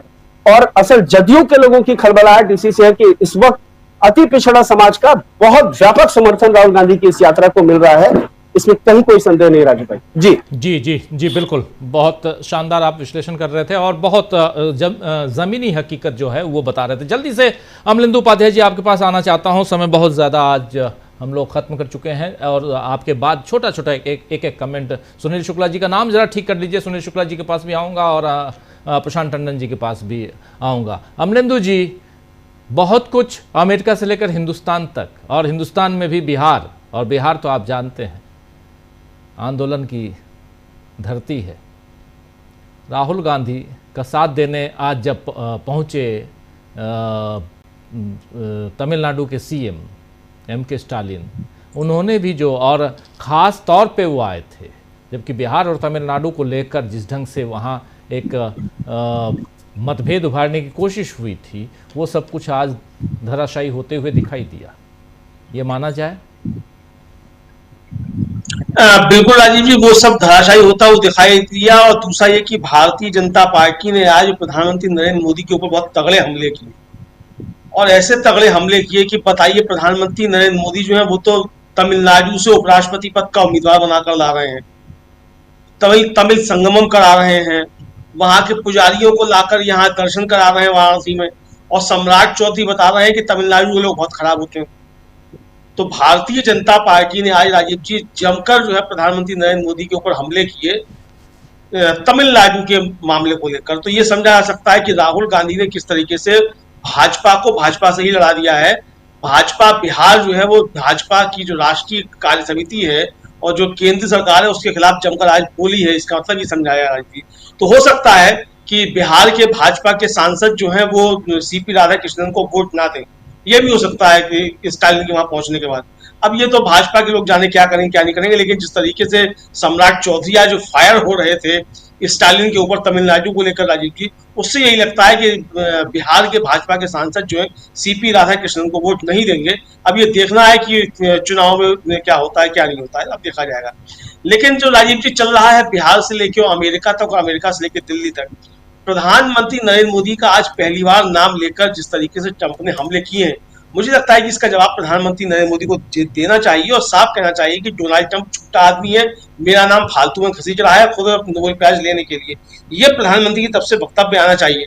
लेकिन हो सकता है राजीव जी की ट्रंप के पास कुछ हो मामला जो मोदी जी नहीं बोल पा रहे हैं, क्योंकि अगर ट्रंप कह रहे हैं कि 24 घंटे का समय दिया था, 24 घंटे के बजाय 5 घंटे में मोदी जी ने घुटने टेक दिए, तो मोदी जी ने अगर 5 घंटे में घुटने टेक दिए तो इसका मतलब कुछ ना कुछ ट्रंप के पास है मामला जो बता रहे हैं ट्रंप। वरना मोदी जी ऐसे मानने वाले राजीव, आप हम और आप में से कोई या इस देश का कोई भी नागरिक जो है या कोई भी नेता मोदी जी के ऊपर कोई एक आरोप लगाकर देखिए कैसे पलट कर जवाब देते हैं। तो लेकिन मोदी जी खामोश हैं अगर मई के बाद से अब तक, और मोदी जी के मुख से एक शब्द नहीं निकल रहा है डोनाल्ड ट्रंप के बाद, इसका मतलब मामला कुछ गंभीर है। अब ये समझा जा सकता है, बाकी प्रधानमंत्री मोदी को जवाब देना चाहिए, देखा जाएगा। लेकिन राजीव जी इस यात्रा ने एक बड़ी चुनौती जो है वो भारतीय जनता पार्टी के लिए खड़ी कर दी है, और निश्चित तौर पर अब ये संदेश पूरे देश में है और बच्चा बच्चा यही कह रहा है कि नरेंद्र मोदी वोट चोरी से प्रधानमंत्री बने हुए हैं। कुल मिलाकर ये उपलब्धि की है। बाकी अब चुनाव में क्या होगा ये आने वाला समय बताएगा, लेकिन चुनाव में माहौल बन रहा है। और निश्चित तौर पर राजीव जी सुप्रीम कोर्ट से जब मामला जाएगा तो यही आएगा कि SIR ये जो है आप अभी इस पर बहस आगे चलती रहेगी, चूंकि ये कानूनी मसला भी है, संवैधानिक अधिकार का मसला है कि कर सकता है नहीं कर सकता है। तो इसलिए जो SIR के तहत बन रही है सूची, इस पर चुनाव नहीं होगा, वो जो जनवरी वाली 2025 वाली है उस पर ही चुनाव होगा। ये फैसला आएगा मुझे लगता है कि सितंबर में जी बीच में राजीव जी 8 सितंबर को उस पर सुनवाई भी है अभी, और उसके आगे देखते हैं। लेकिन प्रशांत टंडन जी, क्या अमेरिका का डोनाल्ड ट्रंप का जो 50% जो थोपा हुआ जो टैरिफ है उसका असर भी, क्योंकि उससे बेरोजगारी बढ़ेगी। कई सारे, मैं शुरुआत में कह चुका हूं कि देश के टेक्सटाइल से लेकर चमड़ा उद्योग, मत्स्य उद्योग जो खासकर झींगा मछली और बाकी जो एक्सपोर्ट करते हैं, ये सब ठप है, ठप होने की कगार पे है, कई बंद हो गए। बेरोजगारी की बात लगातार राहुल गांधी, तेजस्वी यादव वहाँ बिहार में कह रहे हैं, और बिहार के मतलब एक बड़ी बिहार की आबादी जो है वो ऐसे अलग अलग जगहों पे काम करती है, वो बेरोजगार होगी। वापस दिल्ली, वापस बिहार आए पहुँचेंगे ये लोग, एक अलग तरह का। और इस समय और अगले 2-1 महीने में ये सब कुछ होते हुए देखेंगे। कितना असर पड़ते हुए आप देखते हैं इस चुनाव पे टैरिफ का? अनम्यूट कीजिए। पड़ गया है जी ठीक है ठीक है ठीक है ठीक है। और असर पड़ चुका है, और नए ऑर्डर मिलना बंद हो गए हैं, और अब फैक्ट्रियां भी बंद होंगी, काम भी छूटेंगे लोगों के। लेकिन जरा उसके पहले एक आध दो लाइन में जरा बिहार के बारे में बोल दूं कि देखिए, एक तो कि हम कुछ नया हो सकता है देखें, क्योंकि जो बिहार का जो ये वोट चोरी का पूरा मामला है, जो यात्रा है, वोट अधिकार यात्रा है, ये पटना में उनको इजाज़त नहीं दी गई है। तो हो सकता है कि इंडिया गठबंधन राहुल गांधी कुछ नया करें वहां पहुंचने पर, क्योंकि इस आंदोलन को वो पटना गांधी मैदान पे रोकना नहीं चाहिए। तो ये मेरे ख्याल से ये होने वाला है, कल तक परसों तक ये इनको साफ हो जाएगा कि आगे क्या हो रहा है, इसका एक्सटेंशन क्या है। एक दूसरी बात ये कि सुप्रीम कोर्ट में जो केस है वो ना तो वो जो उसकी दिशा है वो ना तो वो वोटर लिस्ट का केस है, ना वो नागरिकता और नागरिक कौन है कौन नहीं वो नहीं है। जो सुप्रीम कोर्ट में मूल केस है वो डिसएनफ्रेंचाइजमेंट का है, वो मताधिकार का है। 65 लाख लोगों के मताधिकार का सवाल है, जिसपे सुप्रीम कोर्ट को अपनी राय रखनी है। इस दिशा में काम सुप्रीम कोर्ट में होना चाहिए। दूसरी बात, अब जो ट्रंप का सवाल जो आपने पूछा, देखिए टैरिफ आ गए, और उसका अगर आप इन जो इंडस्ट्री प्रभावित है, रेडीमेड गारमेंट्स, लगभग 50% अमेरिका जितना आयात करता भारत का होता है। टेक्सटाइल, हमारा चमड़ा उद्योग, जूते, सिंथेटिक जूते, डायमंड पॉलिशिंग, ये जितना उद्योग है, श्रिम्प फार्मिंग जिसको आप कह रहे हैं, झींगा मछली, कालीन, अगर आप इसको देखेंगे कि इस उद्योग का सबसे ज्यादा प्रभावित जो उद्योग हैं उनका भूगोल क्या है, तो आप देखिएगा कि ये अधिकांश जो बीजेपी शासित राज्य सरकारें हैं उनमें है। तो बीजेपी को बड़ी कीमत चुकानी पड़ेगी। जहां मैं रहता हूं राजीव जी, वहां के, मैं नोएडा के बगल में रहता हूं, मेरे घर के आसपास यानी नोएडा में तमाम फैक्ट्रियां जो रेडीमेड गारमेंट्स बनाती हैं, और सुबह के वक्त जब उनकी शिफ्ट चालू होती है तो सैकड़ों लोग साइकिलों पे पैदल उन फैक्ट्रियों में काम करने जाते हैं, कारीगर जी। ये सब रुक जाएगा। और ये जो तमाम एक परसेप्शन दिया जा रहा है सरकार की तरफ से, जो सूत्र जिसकी व्याख्या की थी तेजस्वी यादव ने, कि भारत में जो अमेरिका को निर्यात नहीं होगा तो वो भारतीय बाजारों में सामान आएगा और भारत में वो सामान सस्ते हो जाएंगे, ये गलत है। ऐसा नहीं होने जा रहा है, क्योंकि वो बहुत कम मार्जिन में ऑपरेट करते हैं। जिस क्वालिटी का सामान वो अमेरिका को बेचते हैं, वो क्वालिटी का सामान भारत में उस कीमत पे नहीं बेच पाएंगे। बिल्कुल। तो ये गलत प्रचार है, और हम एक हफ्ते के अंदर, एक सप्ताह के अंदर देखेंगे कि उसका भारी इम्पैक्ट हो रहा है। और एक आखिरी बात, सीज फायर जो ट्रम्प बोल रहा है बार बार, और सेना के तमाम अधिकारियों ने इस पे अपनी बात रख दी है अलग अलग ढंग से, चाहे वो जहाजों गिरने की बात हो, चाहे वो जो पॉलिटिकल इंटरफेरेंस की बात हो। सीज फायर जो नरेंद्र मोदी ने किया है, भले ही आज उनके पास मीडिया है और वो अपना प्रचार कर सकते हैं, लेकिन भारत के दूरगामी रणनीतिक हितों के साथ कॉम्प्रोमाइज हो चुका है, और ये दशकों तक रहेगा। एक बात। दूसरी बात कि पिछले कम से कम 2 दशकों 3 दशकों की जो मेहनत थी तमाम प्रधानमंत्रियों की, जिसकी शुरुआत राजीव गांधी से हुई थी, कोल्ड वॉर के बाद अमेरिका से वापस संबंध को सुधारने की, वो जो विदेश नीति में हमने बहुत उछाल ली थी पिछले कुछ दशकों में, उसको कहते हैं वो बैक टू स्क्वायर वन आ गई है।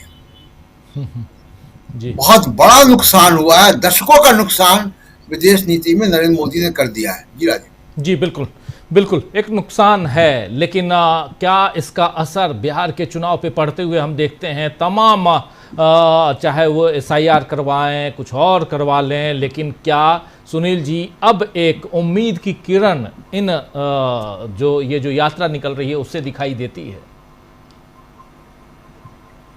उम्मीद की किरण बीजेपी को तो नहीं दिखाई पड़ती। बीजेपी के हाथ से तो पूरी की पूरी तस्वीर हाथ से निकलती दिखाई पड़ रही है। अगर अतिरिक्त टैरिफ लगने से आपका हीरा उद्योग प्रभावित हुआ, तो हीरा उद्योग में पॉलिशिंग का काम कौन करता है? आम गुजारी तो नहीं करता वहां। नहीं। अगर सूरत में कपड़े की रंगाई का काम जो वहां पे होता है, उसको कौन करता है? उत्तर भारत के मजदूर करते हैं, जिससे बिहार के लोगों की संख्या है, उत्तर प्रदेश के लोगों की संख्या है, झारखंड के लोग हैं। और जब वहां पे उत्पादन ठप होगा, रुकेगा, कम होगा, तो निश्चित रूप से है कि छटाई होगी। उनको ये वहां का जो व्यापारी है वह जब उसके पास आय ही नहीं होगी तो अपने मजदूरों से को कम करना शुरू करेगा और अपने घर जाने के लिए मजबूर होंगे। और जब वो घर जाएंगे तो सोचेंगे कि हमको अपने काम आने के लिए क्यों मजबूर होना पड़ा।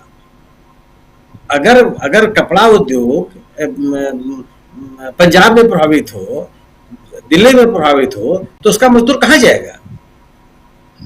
निश्चित रूप से इसका विपरीत असर पड़ेगा इस सरकार के ऊपर कि ये सरकार उद्योग धंधों को बचाने में विफल रही है। और दूसरी चीज जो बात कही जा रही है, जिसका उल्लेख किया प्रशांत जी ने, कि आप कि अब जो अंदरूनी डिमांड बढ़ी कितनी है, लगातार घटती चली जा रही है। जो एक्सपोर्ट किया जा रहा है उस सामान की तो बात छोड़ दीजिए आप, जो देश के भीतर उपयोग में आने वाली चीजें हैं, घरेलू उपयोग की चीजें, उनकी खपत लगातार घटती चली जा रही है, जिसको आम उपभोक्ता जिनका उपयोग करता है। घरेलू वस्तुओं की खपत का प्रतिशत गिरा है, ये तो आंकड़े हैं, ये तो सार्वजनिक आंकड़े हैं, इसमें तो कोई कम अधिक नहीं कर सकता। और जो बड़े कीमत की बिकने वाली चीजें हैं वो निश्चित रूप से उनकी खरीद बढ़ी है, तो उसको खरीदने वाले कितने हैं? उत्पादन की तुलना में उसको खरीदने वाले कितने हैं? दो चीजें हैं, या तो अंतरराष्ट्रीय बाजार में दो कारण होते हैं आपके टिके रहने का या आपकी मांग बने रहने का। पहली बातें होती है कि या तो आपकी गुणवत्ता इतनी शानदार हो कि आपका विकल्प ही कोई नहीं है, आपकी मांग बनी रहेगी। दूसरा, गुणवत्ता के साथ साथ अगर उसकी कीमत कम हो तब आपकी मांग बनी रहेगी। पिछले एक दशक में इस सरकार की देखरेख में, सरकार की नीतियों के तहत कोई भी एक ऐसा उत्पादन है जिसकी गुणवत्ता अंतर्राष्ट्रीय स्तर पर बहुत महत्वपूर्ण मानी जा रही हो, दुनिया के तमाम देश उस वस्तु के लिए हिंदुस्तान की तरफ देखते हो, ऐसी कोई पहल की गई? अन्य देशों के साथ आपके जो व्यापार के संबंध है उनको बेहतर करने की कोशिश की गई? दुनिया के अन्य देशों में बाजार तलाशने की कोशिश की गई जहां पे कि आपकी मांग बढ़ जाए? क्या किया आपने? तो अब सवाल इस बात का है कि आपका हीरे का उद्योग, हीरे से आप ढेर सारा आपको डॉलर की कमाई हो जाती है अमेरिका से, तो हीरा आप कंबोडिया में नहीं बेच लेंगे ना, हीरा आप नाइजीरिया में तो नहीं बेच लेंगे जी, हीरा आप श्रीलंका में, नेपाल में, भूटान में, बांग्लादेश में तो नहीं बेच लेंगे, उसका खरीदार भी तो होना चाहिए। खरीदार कहाँ है? निश्चित रूप से उन देशों में है जिनकी अर्थव्यवस्था बहुत अच्छी है, जहां पे ऐसा बाजार है जिनकी क्रय शक्ति बहुत बेहतर है। तो अगर आप अपने व्यापार को विस्तार नहीं देंगे और इस तरह के टैरिफ का सामना करना पड़ेगा, तो निश्चित रूप से है कि आपको उसके राजनीतिक कीमत आपको चुकानी पड़ेगी। ये जितना उद्योग प्रभावित हो रहा है सब श्रम आधारित है। फार्मास्यूटिकल्स में कम है, अधिकांश प्रोडक्शन वहां पे कारखानों के माध्यम से होता है। जूता उद्योग तो ऐसा नहीं होता ना जिसमें आप हर चीज मशीन से बन जाए, कि आप चमड़ा डालेंगे जूता बन के निकल आएगा, ऐसा तो संभव होता नहीं। ढेर अलग अलग चरणों में आपको काम करना पड़ता है। चमड़ा आप डालेंगे और बेल्ट बन के चला आएगा, ऐसा तो होता नहीं है। तो इसमें मजदूर लगते हैं, हीरे की सफाई मजदूर ही करता है, उसमें कारीगर काम करता है। कपड़े में श्रमिकों की बड़ी भारी खपत होती है। तो ये जितने उद्योग प्रभावित हो रहे हैं सब श्रमिक आधारित है, और जब उनमें राजस्व की कमी होगी, व्यापार की कमी होगी, तो निश्चित रूप से वहां पे छटनी होगी। और लोग और जिन राज्यों, ये जो मजदूर हैं उन्हें अधिकांशतः उत्तर भारत, बिहार, राजस्थान, उत्तर प्रदेश के लोग हैं अधिकांशतः, ये अपने घरों को वापस जाएंगे। और बिहार में जहां चुनाव की स्थिति है, लौटेंगे वहां तो आपको राजनीतिक नुकसान होगा, क्योंकि इस हालात से निपटने के लिए आपने कोई प्रयास नहीं किया। अब पहली बार, मतलब अब तो अभी तक तो ट्रंप भारत पाकिस्तान कहते थे, इस बार तो उन्होंने मोदी जी का नाम ले लिया कि मोदी को मैंने फोन किया और 24 घंटे का समय दिया मैंने, 5 घंटे के अंदर विराम हो गया। अब तो नाम ले लिया उन्होंने, अमेरिकी राष्ट्रपति भारतीय प्रधानमंत्री का नाम लेकर अपनी बात कर रहा है, और हम ट्रंप का नाम लेने के लिए तैयार नहीं है। तो एक विमर्श है। और इस पूरे के मेरा अपना मानना यह है कि इस वोट चोरी को लेकर के जो अभियान चल रहा है बिहार में, इसको लेकर के एनडीए में बेचैनी है। अगर बेचैनी नहीं होती तो आपको क्या मतलब है वहां रेवंत रेड्डी आवे और चाहे स्टालिन आवे, मगर रहिए आप कहते रहिए कि इनके साथ तो भाषा की समस्या है, इनको समझेगा कौन, चुप रहिए आप उसमें। लेकिन इतने रिएक्शंस हो रहे हैं, इस तरह की बात कही जा रही है कि एक बिहार और स्टालिन के बीच में, बिहार और रेवंत रेड्डी के बीच में एक दूरी बने, और इस प्रयास में भारतीय जनता पार्टी सफल नहीं हो पाई, वो बिल्कुल स्थापित नहीं कर पाई, और लोग इस बात को स्वीकार नहीं कर पाए। मेरा अपना मानना यह है कि इस टैरिफ के कारण प्रभावित हो रहा जो व्यापार है उसका भी असर बिहार के चुनाव में दिखाई पड़ेगा, क्योंकि बड़े पैमाने पर बेरोजगार होकर के लोग छटनी के कारण अपने घर को लौटेंगे और उनके अंदर एक बेचैनी होगी। जी बिल्कुल। तो अभी बहुत कुछ होना बाकी है, ये आप तय मानिए। और वैसे में ये जानना ज़रूरी है समझना ज़रूरी है कि ये खासकर ये जो यात्रा है जो अभी स्क्रीन में आप ऊपर देख रहे हैं, ये यात्रा इसके बाद समापन तक क्या कुछ देकर जाती है। और खासकर बिहार के चुनाव को लेकर जो बातें चल रही हैं उसमें बहुत परेशानियों में नज़र आने वाले हैं नरेंद्र मोदी, क्योंकि अभी तक कॉन्फिडेंट थे, पूरी पार्टी कॉन्फिडेंस से भरी हुई थी कि जीतेंगे, 40-50 साल तक तो हमारा ही शासन होगा। लेकिन अब एक दबाव है चुनाव आयोग के ऊपर भी, और दबाव कहीं ना कहीं सुप्रीम कोर्ट के ऊपर भी है, इस बात को भी मानना होगा। और इसीलिए सुप्रीम कोर्ट बार बार कुछ ऑर्डर कर रहा है, लेकिन कर रहा है। आगे देखते हैं और क्या होता है। बहुत बहुत शुक्रिया सुनील शुक्ला जी, बहुत बहुत शुक्रिया प्रशांत जी, अमलेंदु जी, साथ में हमारे तमाम साथी जुड़े हुए थे, उन सबका भी शुक्रिया। बहुत बहुत शुक्रिया आप तमाम साथियों का, और आप सभी साथी, आप सबका भी शुक्रिया अदा करता हूं। अफसर अली साहब हैं हमारे साथ, लिख रहे हैं राजीव जी, जिस तरह गुजरात में कंपनी को ले जाया जा रहा है कहीं आगे चलकर अलग देश की मांग न कर दें। और इनके अलावा राजेंद्र बनसोड़े साहब हैं, महताब अहमद साहब भी जुड़े हुए हैं, लाल मोहम्मद साहब हैं, उदय प्रसाद सिंह साहब जुड़े हुए हमारे साथ, नरसिंह कुंदलवाल साहब हैं, किशोर ज़ाला हमारे साथ हैं, अभिषेक सोनी जी हैं, तमाम साथियों, इस असलम चिश्ती जी हैं, और उमर अली साहब, उदय प्रसाद सिंह अशोकनगर पटना बिहार से, मोइन सिद्दीकी साहब, समय बहुत ज़्यादा आप लोगों का ले लिया हूँ, सुनील कुजूर साहब, शिव कुमार पारिक साहब, असलम चिश्ती जी आपको भी गुड नाइट, और भास्कर शर्मा जी शुभ रात्रि आपको भी, इमरान खान साहब आपको भी गुड नाइट, और चार्ल्स कोडेरो भी हमारे साथ हैं, थैंक्स आपको भी, और ऐसे ही शिव कुमार पारिक साहब, राजू दिवाकर साहब, फजल अली बख्तावर जी, बंशीलाल धौलपुरिया साहब, हैदर जी, ज्योति जी, और अबका अंसारी, इंद्रजीत निषाद साहब भी हमारे साथ, राजेंद्र बनसोड़े साहब, उमर अली, माइलस्टोन भी हमारे साथ हैं, मील का पत्थर, और दत्तू गडवे भी हमारे साथ हैं, अनिल वैद्य भी हमारे साथ हैं, और रेजी मिंज भी। आप सबका बहुत बहुत शुक्रिया, बहुत बहुत धन्यवाद। इस चर्चा को यहीं समाप्त करता हूं, कल शाम 7 बजे फिर मुलाकात होगी, तब तक मुझे दीजिए इजाज़त और देखते रहिए टीवी लाइव। नमस्कार, गुड नाइट, शुभ रात्रि, शब ब खैर।